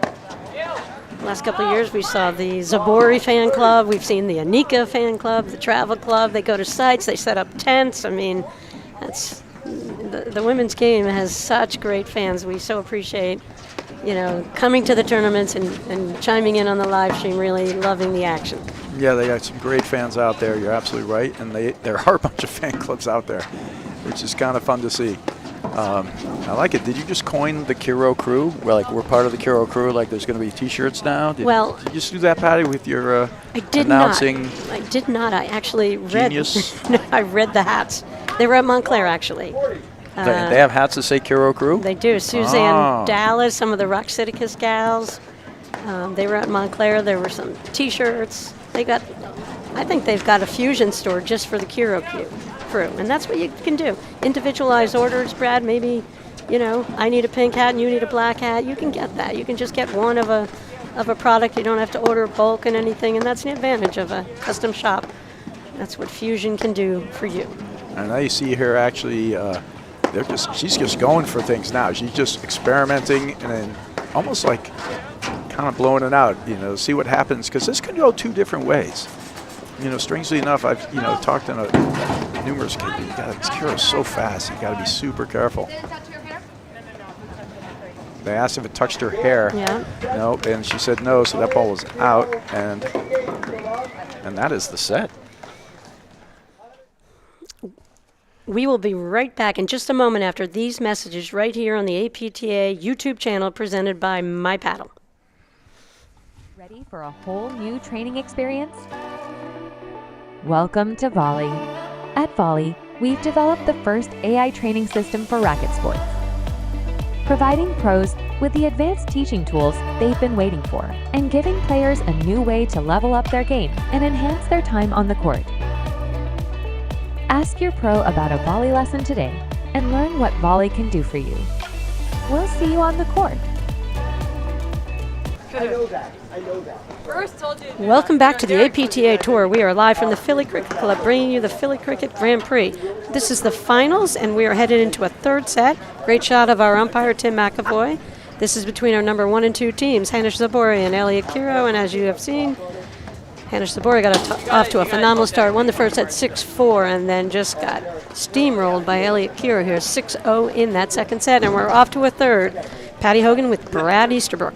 Now, they definitely turned things around and cut down on the errors, were able to cut out, the volleys more and did a lot more damage from the net than they did in the first set. For Elliott and Kiro, do you think, but we talk about momentum a lot in paddle, do you think of this like now Elliott and Kiro have the momentum? To me, it was like, Hanisch and Zubori, they just kind of blew it out. In the last game there, they really, I wouldn't say they didn't try, but they were just whacking balls. They hit a cutter, they went for a shot here. They weren't trying to build this down or slow it. They were just going for, let's get on to this third set. To me, I think they're going to have a short memory and come out playing the way they want to play. What's your feeling on momentum and stuff like that, Patty? Brad, I agree with everything you say. I think you're spot on. I think it's 6-0 and you're like, how do they not have momentum? But you're right. They can just press that delete. Control-Alt-Delete. Is that what you would do, Brad? Is that what you would do? Control-Alt-Delete, yeah. Yeah, I would just do that because they couldn't control anything about that second set. But again, the difference between the two teams is so subtle. There's not a lot. They just didn't come up with a couple shots there, and this will be a battle for the third. I have to imagine. I cannot imagine it's going to be like a 6-1, 6-2 set for Elliott Kiro just steamrolling again. I have to think there'll be slight adjustments and basically just a cut down on some mistakes.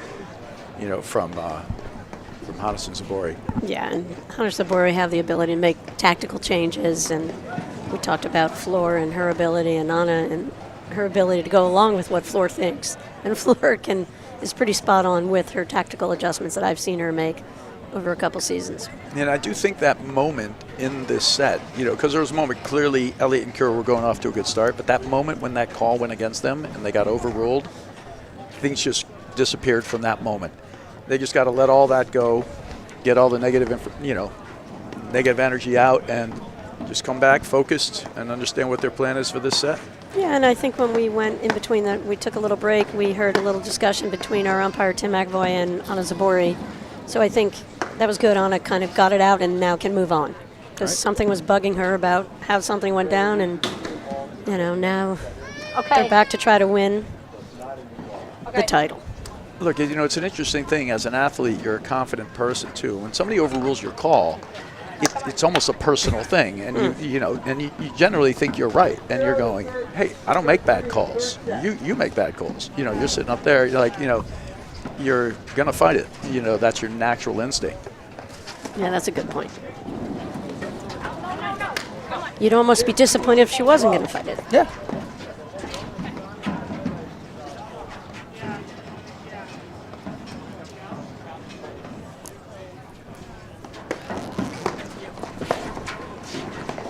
Brad, I know it's early, but have you been thinking about who you're going to form a team with for Team Nationals first weekend in April? I've been giving it a lot of thought, and Tony comes to mind. But, Team Nationals is going to be another terrific event. I believe it's April 6th and 7th, right, Patty?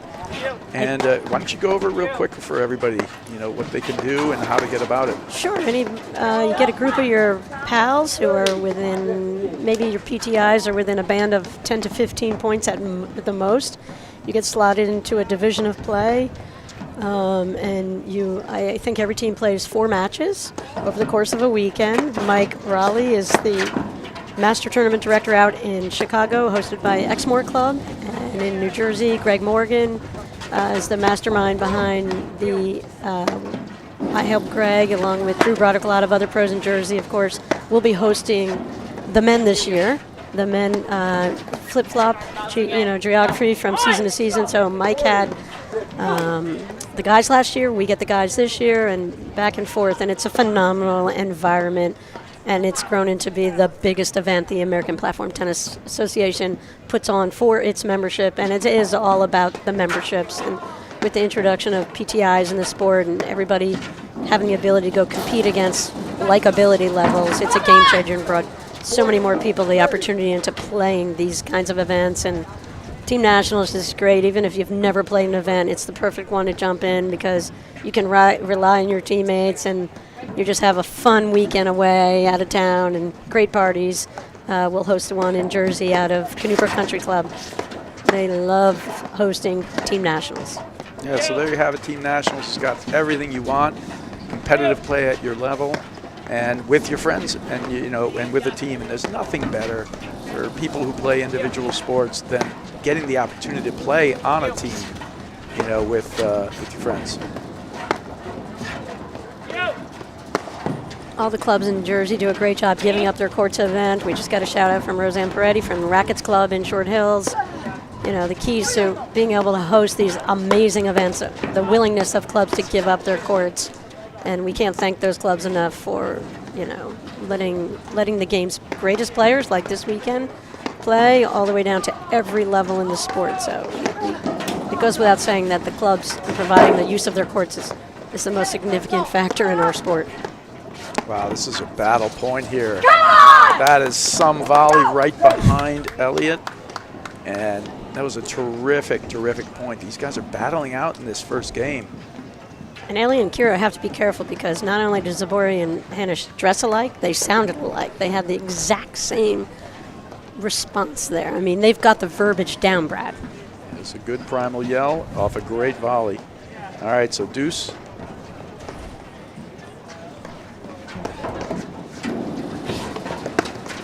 Shout out to Ann Waldron, who is in charge, oversees all the live streaming, and an incredible amount of coordination goes into this. And we've got 16 events on the APTA tour. We're all over the country. We have all different vendors. We're loving our experience here working this weekend with My Paddle. They're doing a phenomenal job. We've got Jake, one of the best producers in the sport. He didn't know he was going to be a producer of platform tennis, I think, when he was growing up. But, the sport of platform just opens up doors for everyone, Brad. Are you actually telling me that Jake's dream board did not include producing platform tennis events? I don't. Hard to believe, actually. We'll see if he still has his dream board from his youth. All right, so, really good adjustment here. I was about to say before Hanisch and Zubori actually rattled off 3 points in a row here that they're doing a terrific job, Elliott and Kiro, of cutting off these volleys now and get back into position, making it tough for them to find easy spots to put away. Hanisch and Zubori are going to have to lob well now. They're really closing off the net better. And when they do that, they are such a tough team up there.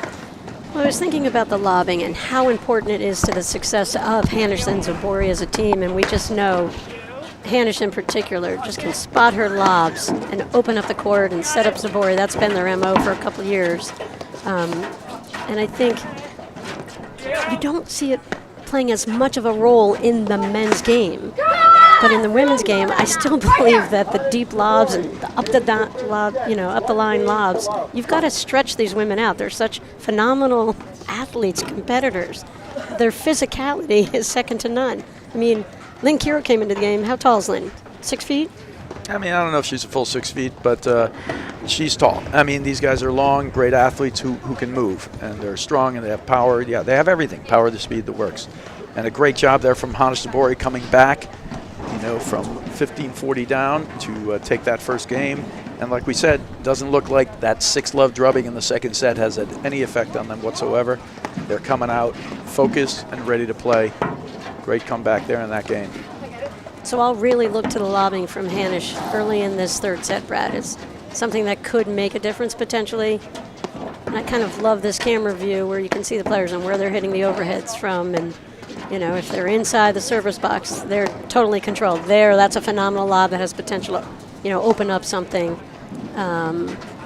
Elliott didn't do anything with it. She just kind of let it go. See, there's where some of the tricks, like that drop shot there from Zubori, is so effective against certain players, but those guys are so fast that she's got to really, that ball's got to roll before it gets out of that service box. So she's on that, hitting it above the net. Let's go, let's go.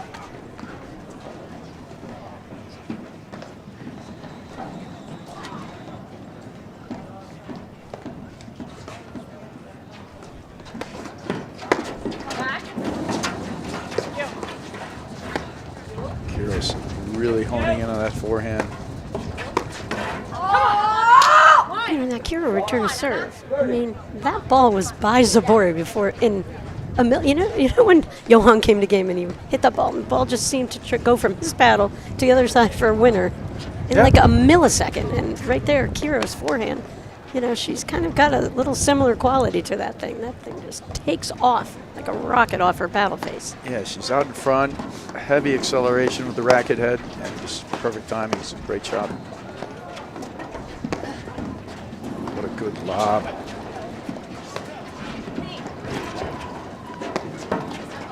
Brad, we have a couple more APTA Tour events coming up before the new year. I believe where are we headed next, Brad? We're headed to Long Island for the Dwayne Hayden Invitational, so that's in 2 weeks. And always a great event, named after a terrific Long Island legend.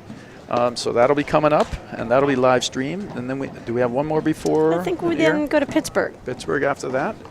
And then the next Grand Prix, of course, is going to be in Detroit on January 27th and 29th. Only 2 more Grand Prix left, but plenty of paddle action in between there as the season just keeps motoring on. After Detroit, I believe Short Hills, mid-Feb. Is that the last one? Yep, the last Grand Prix is Short Hills. Then, of course, we'll go up to the Country Club in Brookline, Massachusetts for Nationals. Second weekend in March.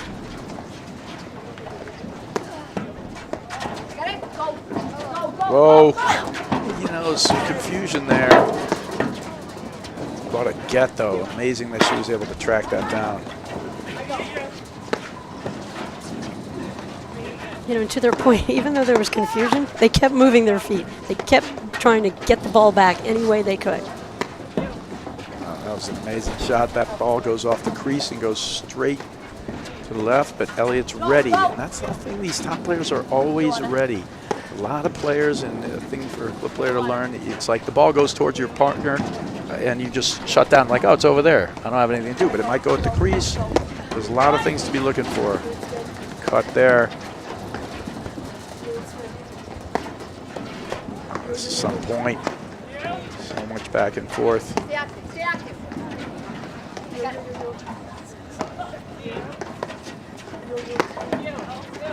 Yeah, you can see Hanisch is really sliding to her right. Every time there's a ball in between them, there's no decision. She's just yielding the floor to another Zubori overhead. Well, as you start using these spin overheads too, it's easy for the guy to your left to move to the right and hit around the outside of the ball for a righty. It works beautifully. So it's a lot easier than the other guy moving to the left. They run out of options, or as many options. And all the variety in the overheads and the spins is a result of that person to the right yielding early on, so that the person handling the majority of the overheads, the player to the left from this point of view, can really get set up and Wow. you know, change their grips and add different kinds of spins. This point's going. We've got to be past 60, 70 balls. This thing is moving fast, but incredibly good play.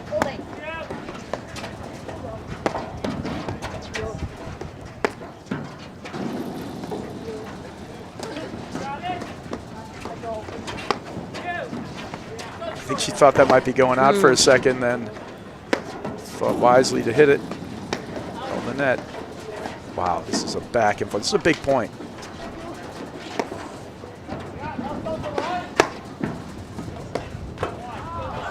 It's only 1 point, but it feels like more, Patty.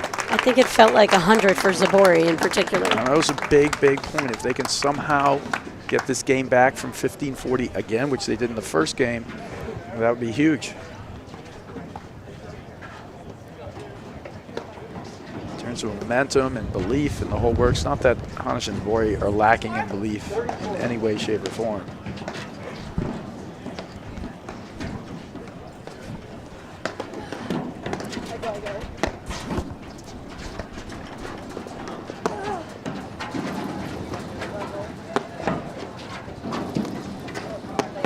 Will Kiro hit that? If you go bang it into her side screen, will she hit that backhand off the screen? I don't know.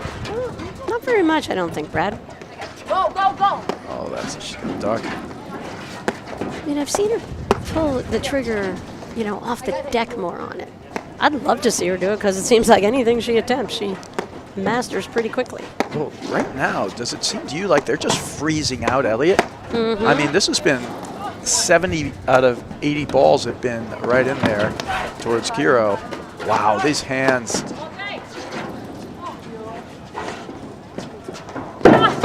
They worked her over in that one. Yeah. I mean, geez. Well, Brad, so why the disproportionate number of hits at Lynn Kiro right now? I don't know. I think it's just they're thinking this is the best way to go in there, and they got a safety valve to the backhand side, so they just worked her over one after another. I love the idea, and it gives them a play where they know they don't have to switch sides very often, but they completely iced out Elliott in the last few points here. Now let's see if this continues.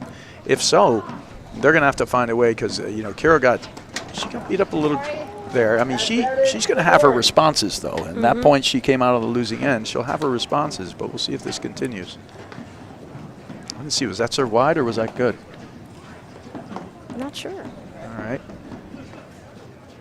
Let's see.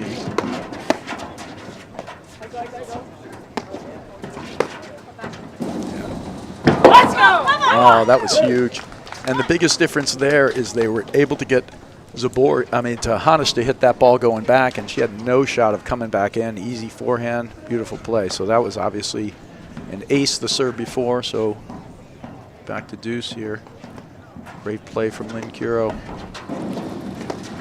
The thing is, when you say, you know, Elliott's not been super involved, Brad, does it come down to the fundamental of paddle that two righties can handle lobs forever better coming out of the ad court than from the deuce court? And Elliott is such a spot-on lobber and can mix up her shots from that deuce court, and it was causing a little bit of indecision, I thought, with Zubori and Hanisch at the net, where it's crystal clear to them. Just even though you're going after Lynn Kiro, who's amazing, they can better defend the shots she's bringing to them. Well, it's clear from this right now that they're not going after Lynn Kiro. They're going after the backhand corner, right? Because you can see it right here because they've switched sides here, and Elliott's over there now, and they're still hitting in there. Then you make an amazing point because what they're doing is once you're in there, they're never switching sides. They're in the right position. They never have to deal with any kind of chaos up there. And it's your classic you know, I mean, every pro everywhere has probably said the words pick and stick. It's your classic pick and stick, right? You know, hit the ball to one side repeatedly, one after another, be in good position. Even if they take a drive, you volley right back into them, and you're right there. And now they're doing it over here to the backhand side here. So, you know, it's sort of one of the Paddle 101 versions. Well, and that's the thing. It is Paddle 101, and at the highest level in the sport, it's what's working. Yeah, of course. I mean, it comes down to certain fundamentals that everyone has to master. And whenever you feel like you want to bring them out, you should. I mean, because they are tried and true tactics. That was a big cut there. She hit a short, well, I wouldn't even say it was a lob, it just kind of squibbed over. And if you take that ball early and on the rising, cut it like that, it dies in the screen. It gets kind of like double spin on the ball.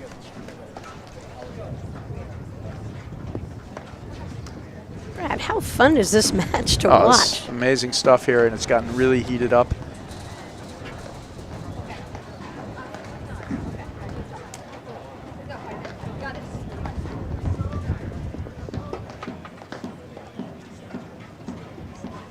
Yeah, and the question mark, you know, Hanisch Zubori losing that second set 6-0. Would it even be a, you know, would it factor into anything in the third set? Clearly, it did not.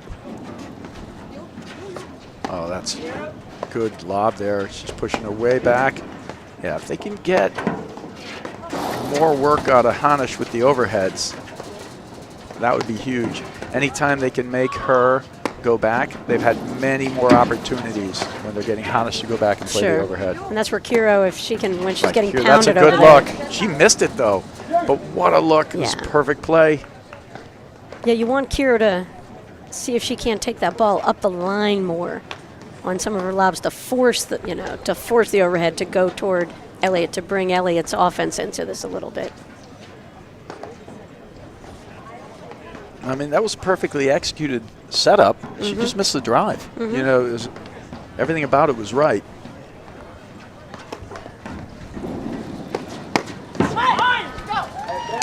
Kiro.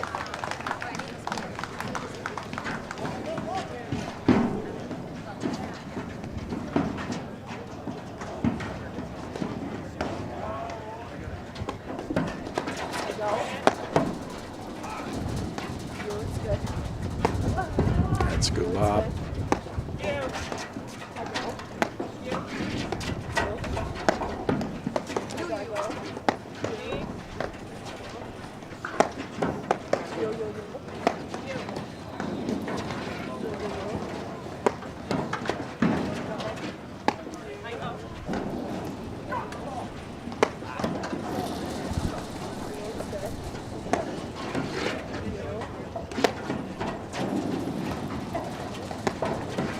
There's the first switch over there to Elliott. She thought she could go for a crease there.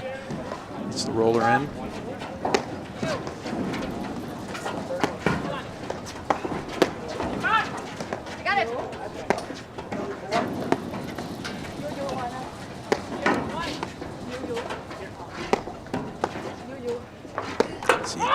Oh, and she just outlasts him. I mean, great job with the break there from Elliott and Kiro. And did you see Lynn Kiro? She was moving way over to the side. She got in a complete block position there, where she was basically blocking 80% of those balls, not letting them work into the screen. That actually kind of makes it a little harder for them to find that spot to move her out of position. Good adjustment from her. Yeah, Zubori missed, but it was kind of that short lob. It didn't give her as much time as she needed to get her feet set and, you know, to execute the shot. Hey, Brad, quick shout out to all the sponsors, the partners here for the Philly Cricket Club Grand Prix event. Bruce Redpath has worked tirelessly to bring in so many of these sponsors who are making this, you know, amenity-rich site here. It's just incredible. You know, my favorite might be the Neshaminy Creek Brewing Company. We always love what they do. They have the Kiro therapy going on yesterday. I saw it. I don't see them set up for it today. And then the Philly Yard Bar. It's a luxury mobile bar experience, perfect for any event, Brad. They'll even go to Connecticut if you're having a party and you don't feel like being the bartender. They'll just roll up this rig, open the doors, paneled walls. They got the whole bar set up.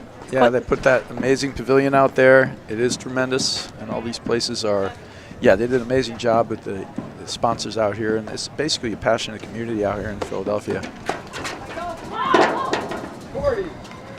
All right, it's a moment here now. It's kind of a momentum moment here for Elliott and Kiro. Hanisch and Zubori got to watch themselves a little here. They did it before, down 40-15. So they got another one in them.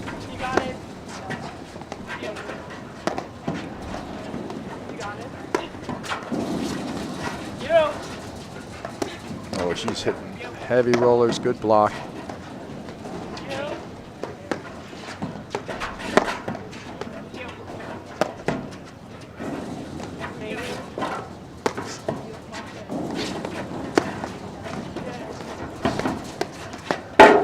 Oh, Great hands. yeah, it's just tremendous exchange. I mean, every move there was, you know, it's a well-done strike, and against 80 to 90% of the women, Zubori wins that point.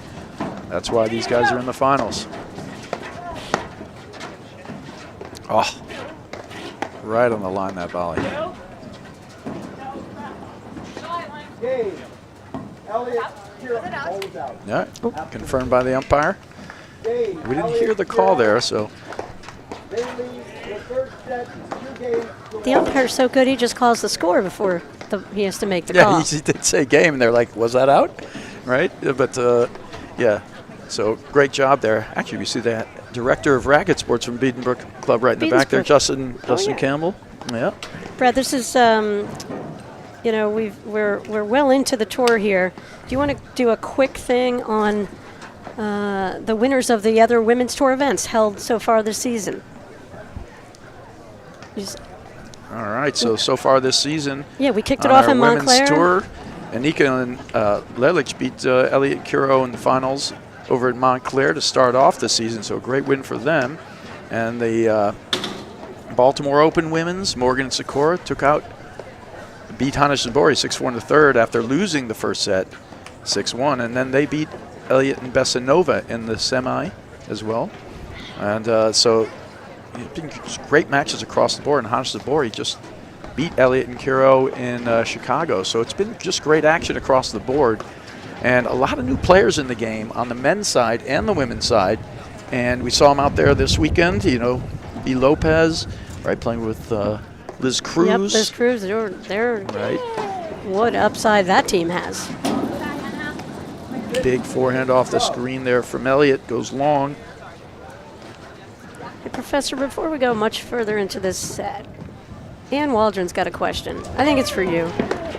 She said, if you're, you know, the average club level player getting into the game, what's the most important shot to perfect as you focus on improving?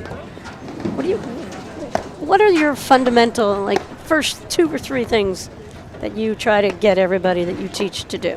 Well, I mean, the most important shots, you know, in the beginning, you can win a ton of points just with having a good drive, right? Or being able to just, you know, crush that initial ball. But it's really learning to hit the right overhead and to be able to consistently lob. The actual rally in platform tennis is lob to overhead, right? It's not drive to volley. Those, when you start driving and volleying, the points end quickly. You know, learning to be consistent is, you know, tantamount to becoming a better player or a top-tier player. So, you know, it's great to have a good drive to be able to win points, but lobbing the overhead and learning how to consistently lob, as well as hit the right overheads and understanding when to hit. And decision-making, actually, I'll also put up there as well.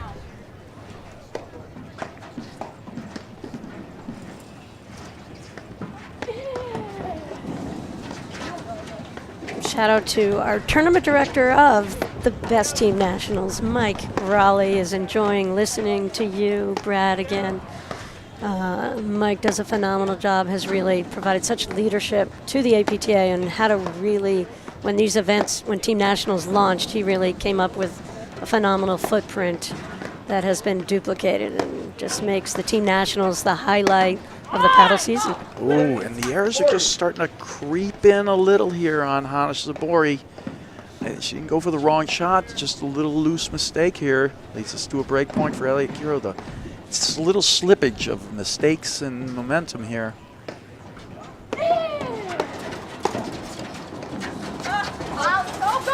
She didn't thump that return. She sort of hung it up there, and just a beautiful cut there from Zubori.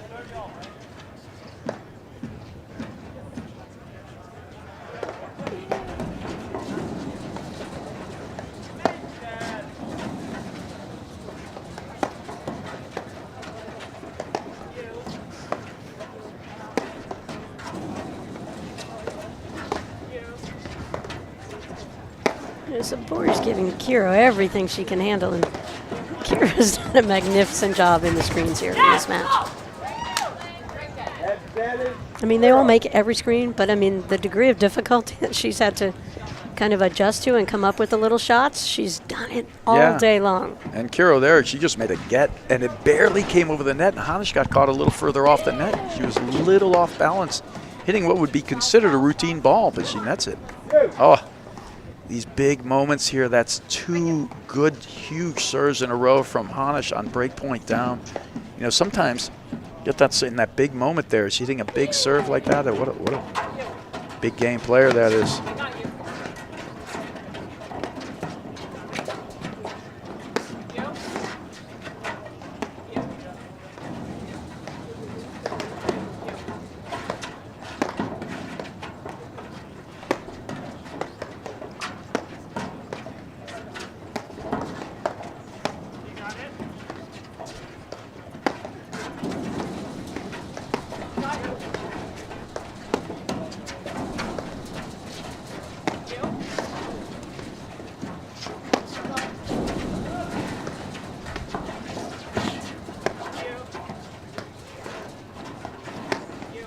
Yeah, the recovery ability of these 4 players, it just makes it so much harder to actually get them out of position and keep them out of position, right? So you can get 1 or 2, but then they're sort of back at it. You know, a lot of players, you know, one of the crucial things to be able to do is to hit your lob, get back into position before your opponent starts to hit the ball. These guys, they get out of position. They're so athletic, they're able to get back into it right away, you know, even when they don't hit a perfect lob. Right, so they're just battling out here. It's so hard to be able to get these guys right, and Brad, I think something that could be part of an answer to Ann's question from a couple of minutes ago, you know, to your point, when they get out of position, they don't stop the point. They don't just say, okay, I'm screwed on this point. I've got no chance. They're always fighting to get back in position. They make it look so easy because you don't appreciate, you know, those little tiny things that kind of go unnoticed. Yeah, and Kiro's she's just blocking so many balls here, you know, just putting in her position. And that time the spin blocks off her paddle, and I gave her the commentator jinx. And a great cut overhead there from Zubori. All right, game point here for Hanisch.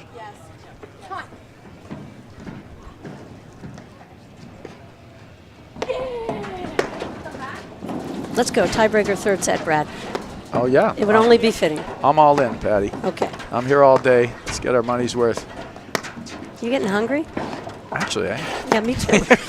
you know, that fruit snack you gave me a minute before, you know, it was I appreciate it, but it didn't quite do the job. They got a really great players lounge in the back there. They have done an awesome job. They got really nice lunch out there, terrific sandwiches. Well, I have 3 of those little snacks to go, Brad, so we'll space them out as we think we're going to need them here in this 3rd set.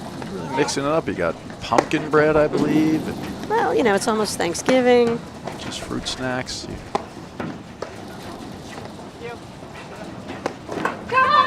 Oh, that's a tough deep ball to hit a roller on. I don't know that was the play there, but what a great hold there from Hanisch and Zubori. And a couple of huge moments there, a couple of break points. Kiro did not get good strikes on the return. Hanisch hit a couple of big serves in there, and you know, Kiro's forehand return's been pretty lights out. So great hold there. You can just see how even keeled Elliott and Kiro are throughout this match, Brad. When they were down or up, you don't really see, they don't give off too much information, whereas you can feel like the energy coming out of Hanisch and Zubori. I feel like these guys just, you know, credit to them, it's level across the board. They don't care what the score is. They're just out to win the next point. Beautiful lob. Oh, right into her wheelhouse. What a catch This is from the point. Elliott. Yeah, she's able to track it down. And the honest truth is, even at the top of the game, you know, the amount of players who can make that transition play there, it's a small list. You know, that transition play. It's not a huge list. That's why these guys are in the finals. You said it earlier, Brad, you know, in those screens, the more difficult, the whole key is keep your paddle down low, because good things come to those who wait. It's, you know, we repeat that all the time, but it is so true in the sport of platform tennis. Coming over from tennis, where everything is much more urgent, this is a game where waiting on your volleys, waiting on backhand volleys, unique to paddle. Playing the screens, unique to paddle. Ron Cummins thinks the most important skill when you start playing is getting rid of hitting too many forehand volleys and understanding the importance of committing to a backhand. Court's so short and people are smacking the ball at you. Committing to that backhand goes a long way. Yeah, I think it's a reasonable point, for sure. And it's important to understand that. It also helps in understanding how you're supposed to play your positioning with your partner and what you get. If you're flipping your paddle around, playing forehand volleys and backhand volleys, you're going to start reaching more. You'll find yourself out of position and just playing the wrong balls.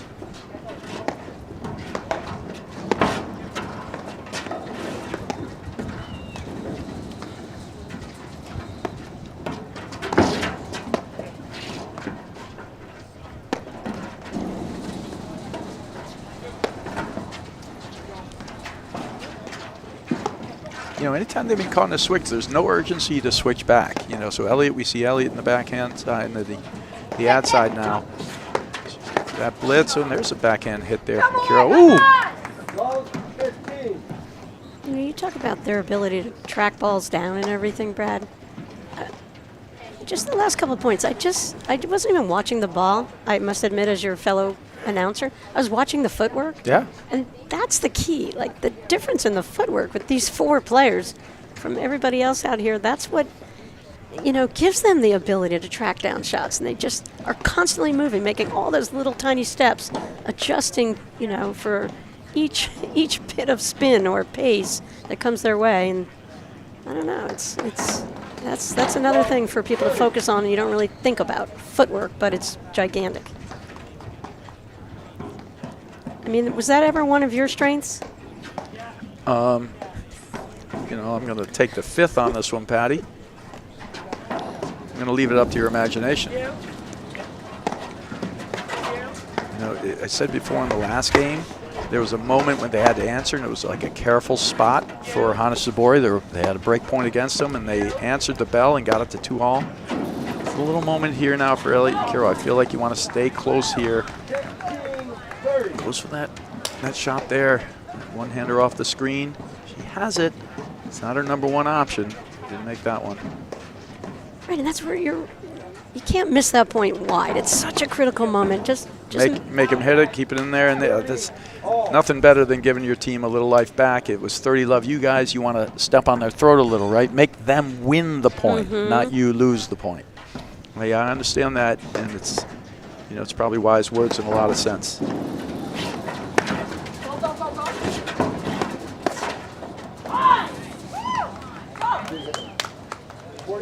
Okay, so that ball was out. We were waiting for kind of a call there. I thought I heard a long from Kiro and confirmed. Just a little bit too much swing with a little too much pace and critical miss. We talked about it earlier, actually, in the match. You know, how that transition ball gets missed all the time. You know, and it does.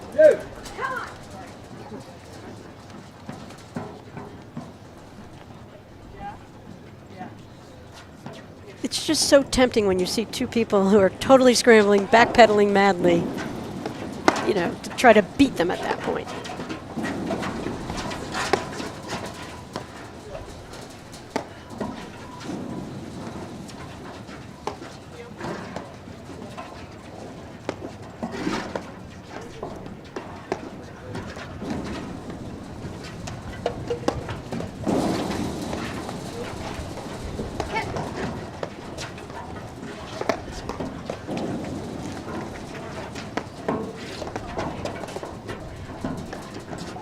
Wow.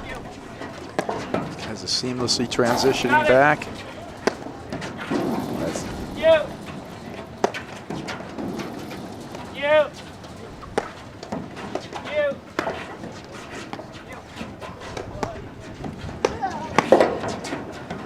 Oh, good volleys. I mean, that was a really strong hit from Zubori. Just making every one of these shots.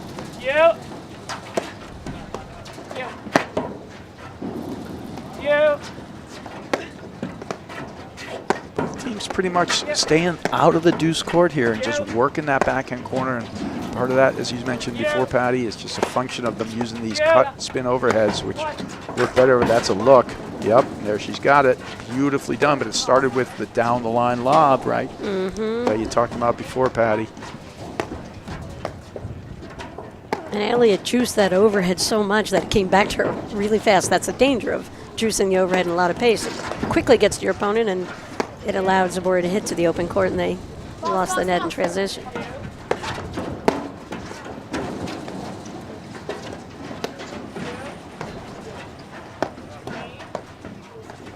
The other thing, Brad, they make phenomenal screenplays, and just the gets on the low balls off the spins, because they, to your point, they always just go with their paddle wide open up to the sky. They're just trying to pop that ball up. Oh, got her to spin around, hit it at the crease. Ball pops out. Kiro's got to kind of see that one and tell her she's got it in the middle. But that was a really good point. Well done. A couple of these blitz moves didn't help out Kiro and Elliott there. You know, to me, these athletic players sometimes get a little happy with their blitz move, like they can move forward, so they do. But I think you got to be able to hit at the opponent's feet, and they're hitting drives, but the opponent is still volleying the ball from waist high or so. You really want to get it at their feet before you make that blitz move, because you're not at the advantage that you want to be. The angle advantage. They talk about it in pickleball a lot. Yep. Same here.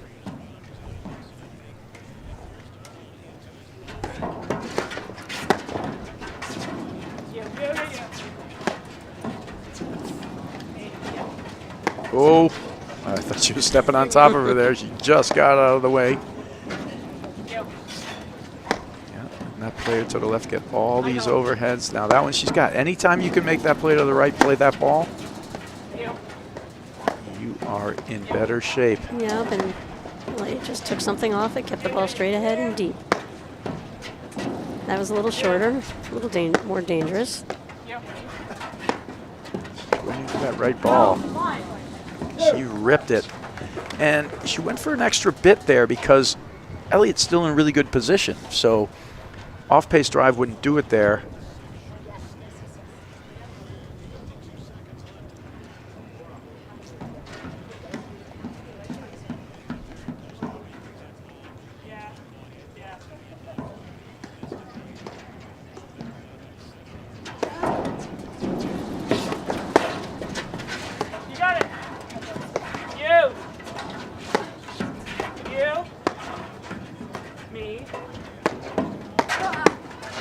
Oh, she was on that one. It could have been Elliott's overhead. You saw Kiro get over to her left and kind of move back on a diagonal toward Elliott.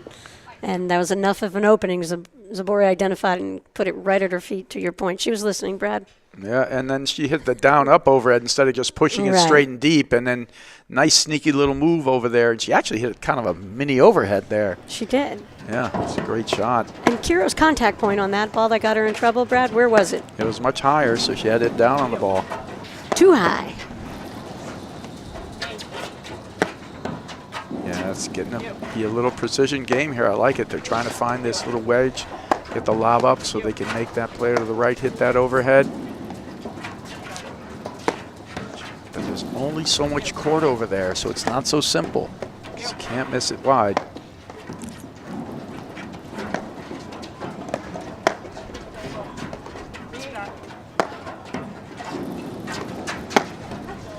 I'd say, like, at a certain point, like, well, you keep working it, they're going to get tired. I don't think any of these guys are going to get tired, Patty. Or, you know, they're going to be just fine. You know, so the fitness level is really high. Keep moving them up and back. These guys will keep going up and back for 20 times, and they have a similar type of shot. You know, she's challenging her with a down-up overhead. It's available there to Zubori. It's just she can't come up with the goods every time. But she was flirting with it there. Anytime you bounce the ball down up to your opponent's, racket, they have a shot at hitting a really tough shot down at your feet.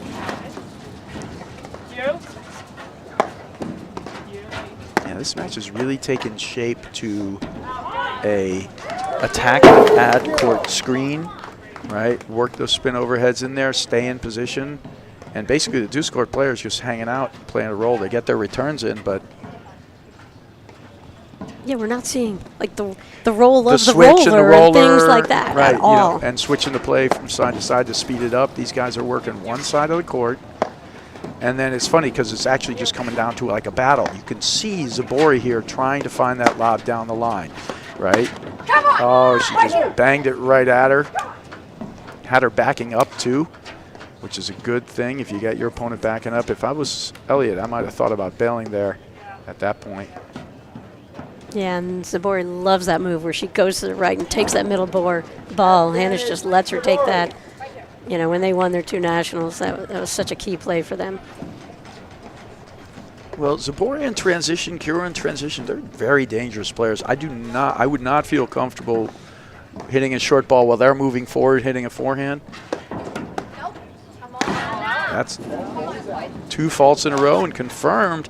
And what a quick turnaround for Hanisch Zubori, down 2-1 facing break point to taking 2 games in a row. It's been great action. And another great thing is one of our sponsors, Volley. And Volley is the official sponsor of the APTA for the 2023-24 season. Backed by cutting-edge technology, including its unique vision software, Volley is the innovator of the first AI-enabled racket sports training experience that simulates point play. By enabling players and pros to record sessions on the court, Volley also delivers off-the-court player analysis and support, all from your phone. It takes only minutes to sign up, so ask your pro about a Volley lesson today, and for more information, visit getvolley.com.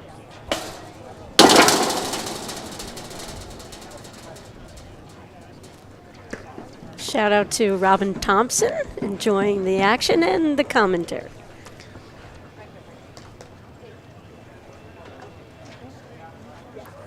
Well, this is exactly what I expected. I thought this would be a brawl for 3 sets. I was shocked that it was such kind of a lopsided by score on that second set, although there wasn't that much that separated them. And here we are, 3-2. Hanisch Zubori up.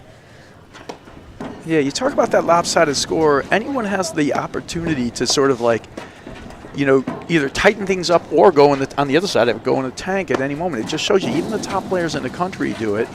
But they have short memories, and they get right back at it.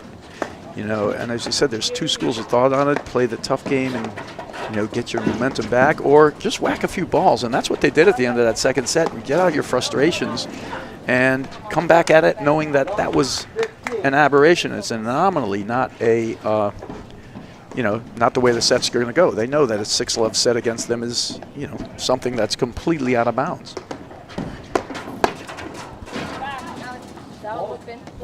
Thank you. 15 all. Brad, we had a question. How do you improve your footwork, by the way? We're talking about footwork. Footwork is 2 things. You can do it technically, and also, these ladies are also very fast. So you have to master the technique of how to move and making the proper moves. I mean, and most of us who teach, and Patty, legendary coach yourself, just working the simple things like the right technique of how you move back for an overhead, right? If you're righty, bringing your right leg back first, and then being able to make proper steps back. It's really just an effort.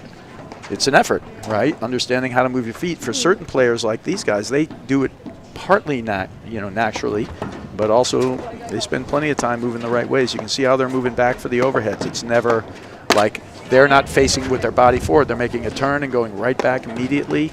And then they have their feet underneath them all the time.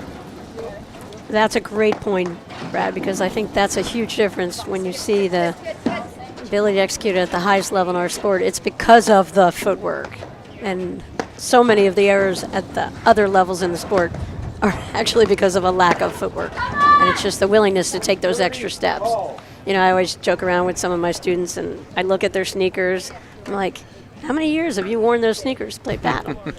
How about you move them a little bit more, lift them, make an effort. You know, I can get that ball in 2 steps, but maybe if you did 5, you could have actually hit a better shot. Things like that. Just thinking about it. Yeah, and it's also important for people to realize you can build your game around it, to understand that footwork and being fast are 2 different things. If you're quick, you can make up for like worse footwork. If you're not specifically fast, develop your footwork so that you're moving efficiently on the court.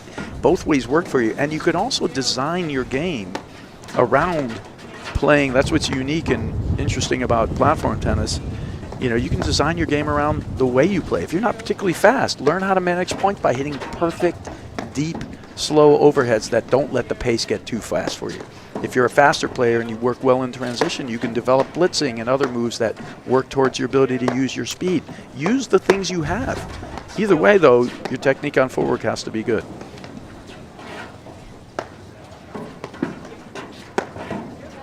Professor, a listener has a question. Why aren't we seeing any drop shots here today?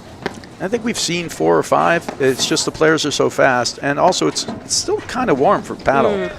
And you know, so of the drop shots that we've seen, I don't think maybe 1 has actually resulted in a winner. These guys are just quick, and the ball's staying up there enough. And they lob well. Yeah. It's when you don't lob well or you hit That you those see a lot off-speed more. balls where they're much easier for a net player to throw in a drop shot. Yeah, we saw one early on where Kiro sort of read that sort of off-pace drive from, I think it was in the 2nd set when they were actually just kind of motoring through him, you know, from Zubori, and she cut it off and hit a drop shot winner. I think this is the only one we've had today. But it takes anticipation, and it takes your opponent hitting a short ball that you know is coming.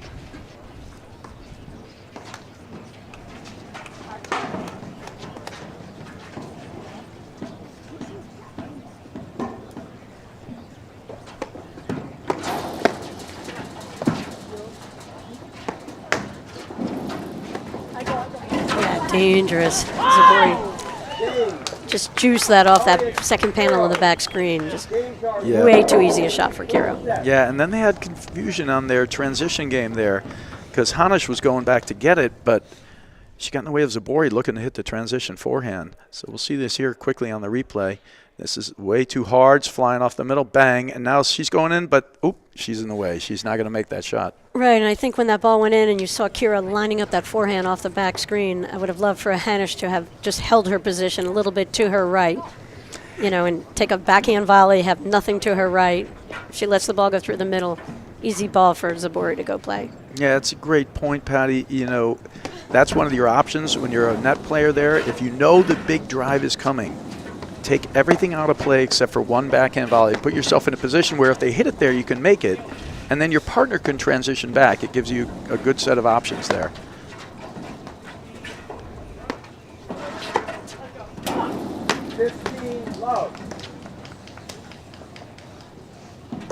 We have an amazing day of streaming ahead of us. Brad, we've got men's action underway here at Philly Cricket and all the clubs in the area. We will come back on the air, I believe, around 3 or 4 with lots of action, and all tomorrow morning. We've got matches starting 8:30 on Sunday morning. We want you to plan ahead so you can enjoy the streaming. Yeah, we got matches at 3 and at 5:30 today, and then 8:30 tomorrow, and 11:30 will be the men's final. So after this match, we'll have a quick ceremonies, and then this match may have it's got a lot more in it. We're well over the 2-hour mark right now. We're probably at like 2 hours and 15 minutes, I'm guessing. And it's been just a great battle, exactly what we expected. You know, as you said, other than that kind of 6-love second set, but either way, it was kind of, it started, and then there was just that moment when the call came that sort of flipped the set onto its, you know, in favor of Elliott and Kiro. Not that it had anything to do with it, but I gotta say, it was the most enjoyable 6-0 set I've ever watched. it was great.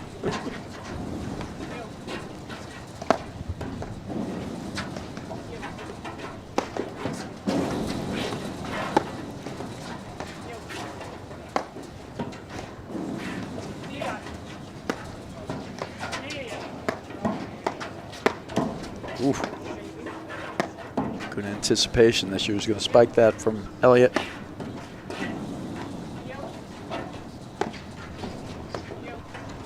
They're so calm, Brad. You can just, when they're, you know, they're calling you. Yeah. No panic in the calls. Yeah, no panic in any of it, and this calm, certainly a level of intensity, all those other things, and focus, but these guys know what they're doing. That was a dangerous ball there, but they're so confident in their volleying skills. Yeah, that's a bigger one, but she hits it so big it bounces out of the court, and that's what good defense sometimes does. You know, it forces you to try to do more, and Elliott fell for it. Everyone in the game, I think, Patty, and you tell me if you know anyone who doesn't have a shot clock at a certain point where they break down. I mean, you guys are probably some of the most disciplined players ever to play the game. You, Cindy, like Jerry, you know, but everybody has a shot clock to a degree, I think. And these guys, because of their skill set, their shot clocks are shorter. They're shorter. Exactly. They're happy to speed up the pace. You know, their shot clocks don't last forever. And that was just Elliott going for more because the other stuff wasn't, you know, winning the point. Brad, speaking about a shot clock, I often would think about, you know, I'll say to a lot of people during lessons, you've said the same thing. It's like, what's your number? How many balls are you willing to put back in play? Sure. And I always say one more than the other team. Right. And that's, you know, but there's like, it's a fine line right at this level here because you also, if you're just putting it back, there's putting it back and then there's applying pressure, right? And if you want to apply more pressure, it might require you to do more, right? So, and these teams are all about trying to apply pressure, not just about putting one more back. They can do it, right? But that's not what they're looking to do. No, they have right. You know, they're not skills. looking to do that. In right. fact, I was playing a league match the other night, and you know, great guys, and they're awesome at pushing the ball back, but it's not how they're going to win. So they were like staying back and lobbing and putting one more back. But the honest truth is, if we got to the net, we were going to win the point 89% of the time. So they needed to find a way to get to net. And then when they got to net, they needed to find a way to increase some pressure, not, you know, they couldn't last one more ball because they weren't going to, right? You know, like exactly. So it's always a fine line between how you're going to play. But you're absolutely right. The way to build your game is to learn to start with that and understand that you have to be patient. You have to learn to put one more ball back. Then you can add your skill set to that, which, because the best players in the country aren't just the most consistent players. They're actually consistent, but they actually force the most errors also. I mean, you know, and it's the same on the men's side. I think it's the same here on the women's side. Yeah, and we're at 4-3 in the third set. Incredible women's paddle final match here that we're lucky enough to witness here. Hanisch Zubori have a lead, 4-3. Yeah, it was a good break there. And, you know, it's just these little micro errors, like that one time Elliott goes to the bigger overhead and bounces it over the fence. That's what this is going to come down to. Whether somebody's able to execute that, you know, or miss it, or whether they're just going to able to withstand and just put one more ball back. Right, and Elliott's ball that went out just was a little unlucky. I mean, she had the shot. It was the perfect circumstance for it, and just bounced out. Yeah, but she was definitely going for more, right? She wasn't just hitting a roller. She was hitting a slam, like a real smash. Right. You know, that was sort of, you know, a la Johan Durant style. Yep. And, you know, and, yeah, it was just a different shot than the others. 15 love. All right. Into the later stages here, you really can't afford those mistakes. I think that's an intentional T-shirt that Florentina Hanisch is wearing. I think she It says calibrate. does not okay? leave anything to chance. No, it's a great word, and it's actually a thoughtful word that makes you think, you know, calibrate. Okay, it means, you know, set levels and make sure everything's on keel. Yeah, right. You notice she revealed that shirt when they were in the middle of losing that second set 6-0. Maybe it was a little message to her buddy in the ad court. Calibrate. Calibrate. No, but seriously. Here's the one problem. Now they're not wearing the same clothes. I know. So what is the deal with that? They're not wearing the same outfit. It was long. Yeah. Well, Anna may have it, but we just don't know. She's just not sweating as much as Floor right now. She has a calibrated shirt on? Possibly. Afterwards. Calibrate is intentional, and that's what Hanisch does. She is intentional about all the stuff she does. And speaking of, uncalibrated, somebody who's not calibrated, right? Yeah, that would was be just uncanny, this Yeah, I think moment. he heard the word calibrate and he said, I don't even like that word. Juan Araya making an appearance here in the booth. Right. Maybe unhinged is a better word. And Graham McNerney just finished with his photo shoot for that new shampoo commercial. Yeah.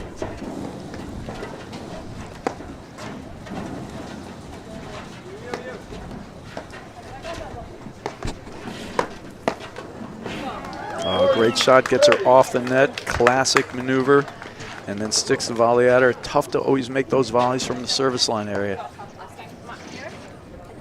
Yeah, the floor gave her like just a foot, and Kiro took the foot. Again, Hanisch was just kind of at the mercy of what Kiro was going to do right there. She was kind of just standing there, hadn't committed to a backhand volley or anything, and Kiro caught her again. Big forehand return.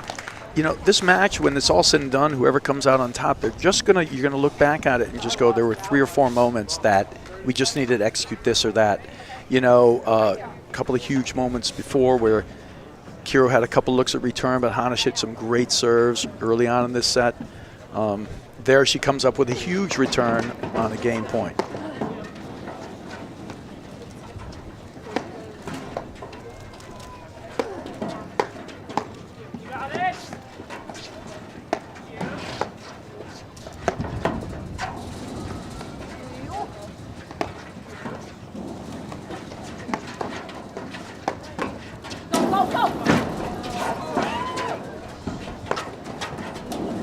Oh, so good. We need to see that sequence again for sure. We'll definitely see the instant replay there. And it starts with a tweener that starts low. And Kiro actually misplays the ball, lays it right up to the Zubori forehand. And she just lambasted that ball. It was amazing.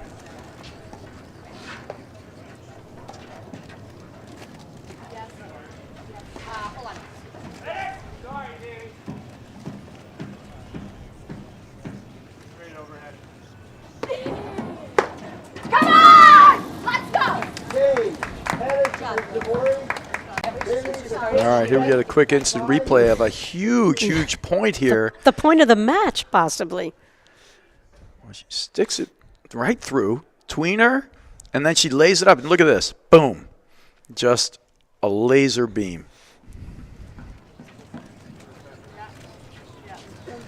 I mean, that was just an incredible sequence of events there. You hit an incredible drive through. She hits a tweener. And then you set her up, and just what a turn. That's going to be, like I said, that's how it's going to end up.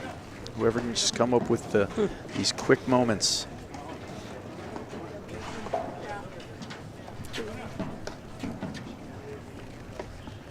All right, we're certainly at the business end of this, Patty. Do you think the play will slow down at all? No. As Elliott slams the ball into the back screen?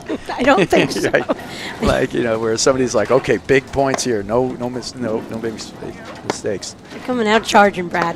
Yeah. They're going after it. Oh, that's a danger ball. See, again, when you have an opponent who's in, and I understand what Elliott's thinking there, she's drawn in, you know, Zubori, but you do not want it, when you have them in, you want to hit the ball through behind them, not down up behind them, because you bounce it down up, she's backing up, now it's actually bounced up for an easy slam for Zubori, and it just goes right through them, and they have great defense, but no chance on that. So, Kiro serving down, love 30, down 3-5. Yeah, when Hanisch makes a move like that, she's all the way into Zubori's court. Zubori's got to move behind her and play the deuce side there. But a great volley from Kiro. Big moment.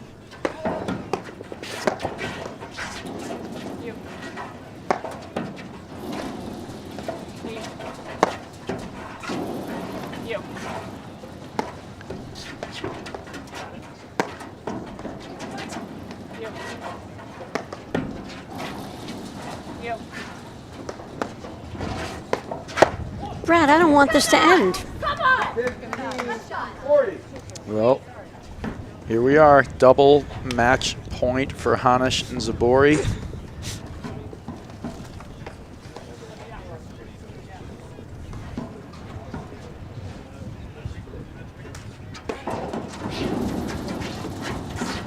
Yeah, wisely stayed back. That heavy serve.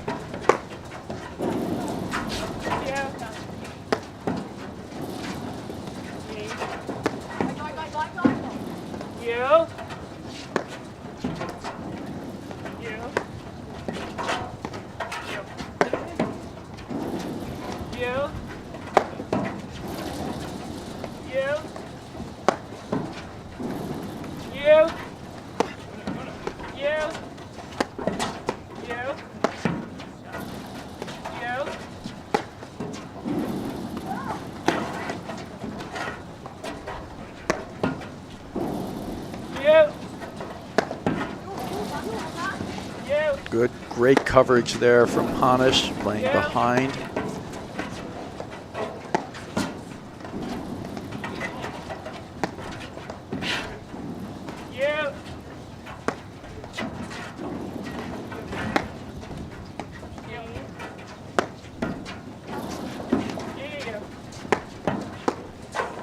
Oh, great point. Way to stay in it. Elliott Kiro erased one match point. And that one on that little spike, she didn't quite get around it. She was almost hitting like an inverted forehand. She needed to move to her left a little bit up the side screen. Little footwork issue? Footwork issue. Here we go.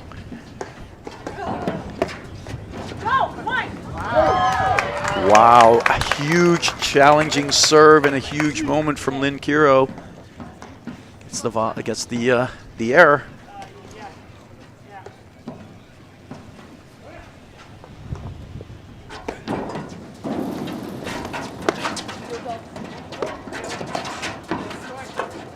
Oh! What a pickup. I mean, the top of the net. That's what this should come down to, I think.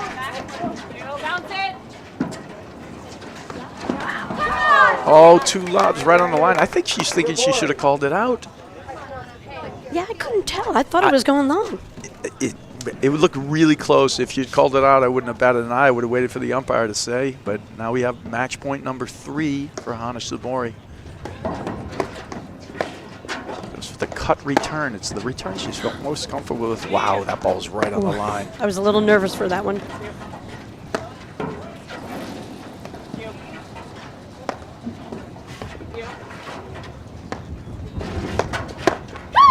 There it is. She finds the seam. In one of a few moments, she doesn't go to the side wire, Patty. So game, set, and match for Hanisch Zubori, and what a terrific match it was. Brad, it's just an instant classic, one of the finest paddle matches, men or women, I've ever seen played. And we've seen quite a few matches. We're going to be right back after this commercial, and we're going to have a great trophy presentation on court shortly.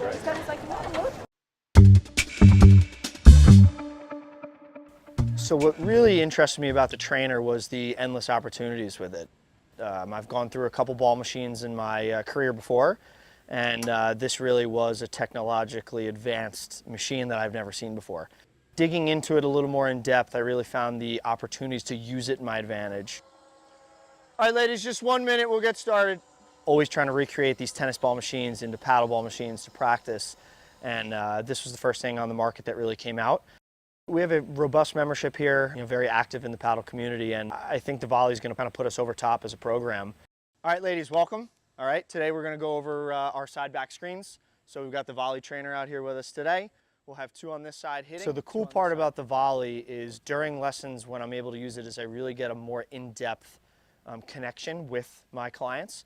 So when I have a lesson out on the court, I can set up the volley to feed a screen, and I don't have to be on the other side of the court kind of yelling to them what they need to change, what they need to do while I'm hitting. I'm really using my my time with them right next to them to make those changes quicker so they can have more success in the long term. Bridget's on the net, Robin sliding over. We are going to be beat by this cross-court lob a lot. I'm Blake Anderson, Director of Rackets at Fairmont Country Club. Try the volley at your club and you won't regret it.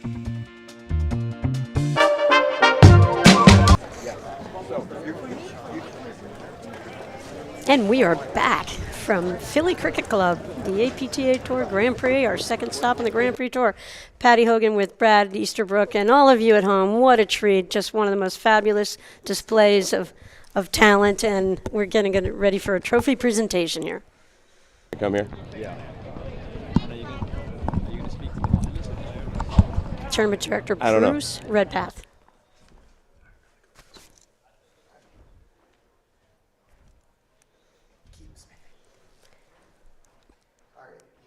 Bruce is a warrior for Philadelphia Paddle, has done everything to organize the sport. Just a great guy. I've known him for so many years, several decades probably. I've always loved being a Jerseyite coming down to the Philadelphia area for these platform tennis tournaments. They've just What a final. Done a wonderful Thank job. you very much for coming. Thanks for tuning in. We really appreciate your support on behalf of the Philadelphia Cricket Club Grand Prix Committee. I want to say thank you and welcome, and for your participation, I'm appreciative. For the women overall, I want to thank Dana and Deb, Janine and Kathy, Roxy and Elizaveta, Flo and Anna, Molly and Anna, Emma and Katie, Liz and Bea, Lynn and Macy, Elizabeth and Gabby, Sydney and Audrey, Vera and Lindsay, Nancy and Sandy, Aaron and Christina, Paloma, Camille, Cindy and Jacqueline, Jade and Spencer, Pamela, Gussie, Laura, Elizabeth, Charlotte and Allison, Trinity and Barbara. That's our ladies' draw. It took us a lot of work. We got 20 teams out there. I hope more women will play this awesome sport. As you saw today, what a battle, momentum, competition, friendship, all sorts of stuff going on. I'm going to talk to the players here in a second, but I want to thank our staff for doing a great job on the F&B side, the maintenance side. I want to thank all of our sponsors that I think are getting a lot of press in there from our live scoring crew. And I want to thank all of our viewers for coming out at home, and most importantly for the people for being out here. For the trophy presentation, I'm going to bring out two of our excellent helpers on the committee, Sue Doherty, Laura Prochniak. You guys doing the finalists? Lynn and Macy played great. They're going to come out. Okay, so Flo and Anna, come on out. Congratulations. Let's give a hug it up. Let's hug it up. My HR department here is very, very cool. So, a little revenge, a good match, a lot of momentum switch. Tell us what changed. It's really hard, lose a set 6-0, right? You regroup, and then what did you guys change in the third set? Floor never knew that we lost the second set because she never knows the score. I think the match we all started, besides Floor is always the steady one. That is really hard to tell if she's up or down. If she's on or off, she's usually her steady. I think the three of us started really tight. We're big hitters. Nothing was going in. That first set was very, nothing what we expected, I think. And then they loosened up better in the second set. We did not use our chances to win the games, and we started doing some investment shots to get ready for the third set, and it was a battle, some very long points, and it's just awesome knowing that every time we play against them it's going to be a big match, so we are trying to enjoy. I think we had fun. Floor always has fun. She needs to remind me to have fun. I usually do better when we're winning with fun. But yeah, I think, again, sticking to the plan and just being solid. You can't rely on one or two things. You really have to be a big package to pull it off throughout the tournament. I love because Anna and I strategize so much the day before, the whole month. I'm always texting her, okay, this is the ball, we're going to hit this, this, and that. And then as soon as it gets tight, I was like, play with the heart, play with the heart. Where should I hit? I don't care. Play with the heart, play with the heart. Yeah. And I think that was the difference on the third set, just staying there. We know it's, like she said, it's always a great battle. And we're just excited that we're able to pull it off again. I think, when people maybe talk about us, I think our biggest asset is we are not done until we're done, and we are very proud to continue and fight regardless of the score. A little harder for me. Floor again does not know the score, so it's easier for her. But I think until the end of the match, that is the key in this game. You have to stay in it. Absolutely. And so I had one observation. You talked about investment shots, and so there's a strategy in that. You're talking about the end of the second set. Maybe we're down 4-0, 5-0. I sort of feel it going away from me. Like, what are you thinking there? I never felt really good driving today. I missed my offense. You know, it was very hard, even winning that first set, playing without my biggest shots. And Flora told me that in the second set, we will need that for the third set. So I need you to swing, and you will miss, and I'm fine if you do, but I need you to unlock that because it's probably going to be useful in the third set. And I started making more shots. I think they were surprised when I made it in. That's why I did not block it every time. But No, and I think that's right. In that last set, you hit a few inside-out forehands there in the alley on those key points that you hadn't been hitting. So, yeah. Well, we got a couple. Coach Flora. Good job. You do the score. She'll do the coaching. Thank you guys so much. Trophies are here. Shout out also? Yeah, love to. First, to Sue, who is staying it. Thank you for hosting us. To all New Canaan country club members, Laurie, PCC, thank you for coming. And especially shout out to Valley, who is the sponsor this year. Yeah. If you have not tried their ball machine, you have to, because that's all I do, screens all day. I have so much pressure to use Valley because Flora uses every day. And she's like, partner, here's my video. Where's your video? And I'm like, at 9 o'clock at night. I'm like, okay, I'll do it. But we're very proud to have Valley as a sponsor. It's going to evolve the game, and it's the biggest tool, I think, right now. But yes, I want to say hello to my members at Country Club of New Canaan, because I know they're having a beautiful day, golfing probably, and enjoying this. And I know some people are watching in Serbia and France, so I would say hello to them. Yes. Can you say that in whatever language it is? Oh, yes. I can say in Serbian if you want. Yes. Yeah, okay. Totally. Hvala vam što ste gledali, navijajte dalje, volim vas puno. Obrigada, mãe, se você estiver assistindo.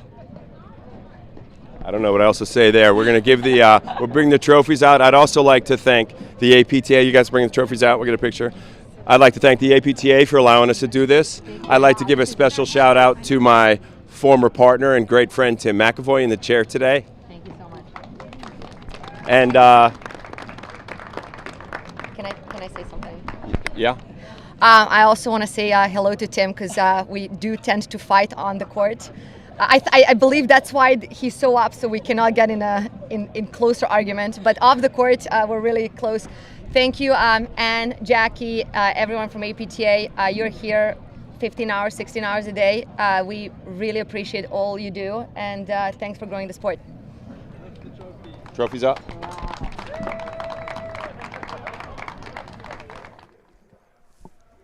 And Brad, just this is a wrap from the women's finals from Philly Cricket Club here.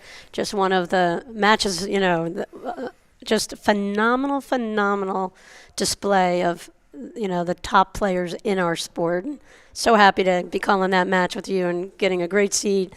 Fun discussions, Brad, really. I think everybody enjoyed it. The players, the fans, I know we did. And what a great, season we're in the middle of here with Hanisch, Zubori back on top in our sport. Yeah, they're terrific. That's 2 in a row now. They took down the Chicago Charities, and now it's 2 Grand Prix in a row. So kudos to them, and a great final. And all credit to Elliott and Kiro as well. See a great aerial view there, and there's more to come. So we got men's starting off at 3 p.m., and then men's quarterfinals, so round of 16, and then men's quarterfinals at 5:30. So stay tuned, everyone, and we'll be back at 3 p.m. Patty, that was a pleasure. That's a wrap. Thanks, Brad. At first, we were a little intimidated, the robot machine, but it was pretty easy, user-friendly tool to get reps in. What's helpful with the trainer is that the ball is being, fed to us, where he can visually see it and correct us. All right, those who are on the dots, I want you guys to see the position of the players at net. So once Val gets pushed out wide, okay, we want to see Aaron sliding over and looking to cover. Well, I like that you could work on different shots. You can work on corner screens or you can work on the lobs, you can work on return of serve particularly. That's something I feel like we could never get enough work on, return of serve, and this is a tool that we could use to really work on that shot, which is such an important shot. After today, it really did make me feel even more comfortable. I tried it a month ago and I really liked it, but I still felt a little intimidated. But Blake did a great job explaining it to us, and also the software that comes with it, and we can adjust it to any level. So I would feel very comfortable using it. In fact, I'm definitely going to use it. I need a lot of work on my game.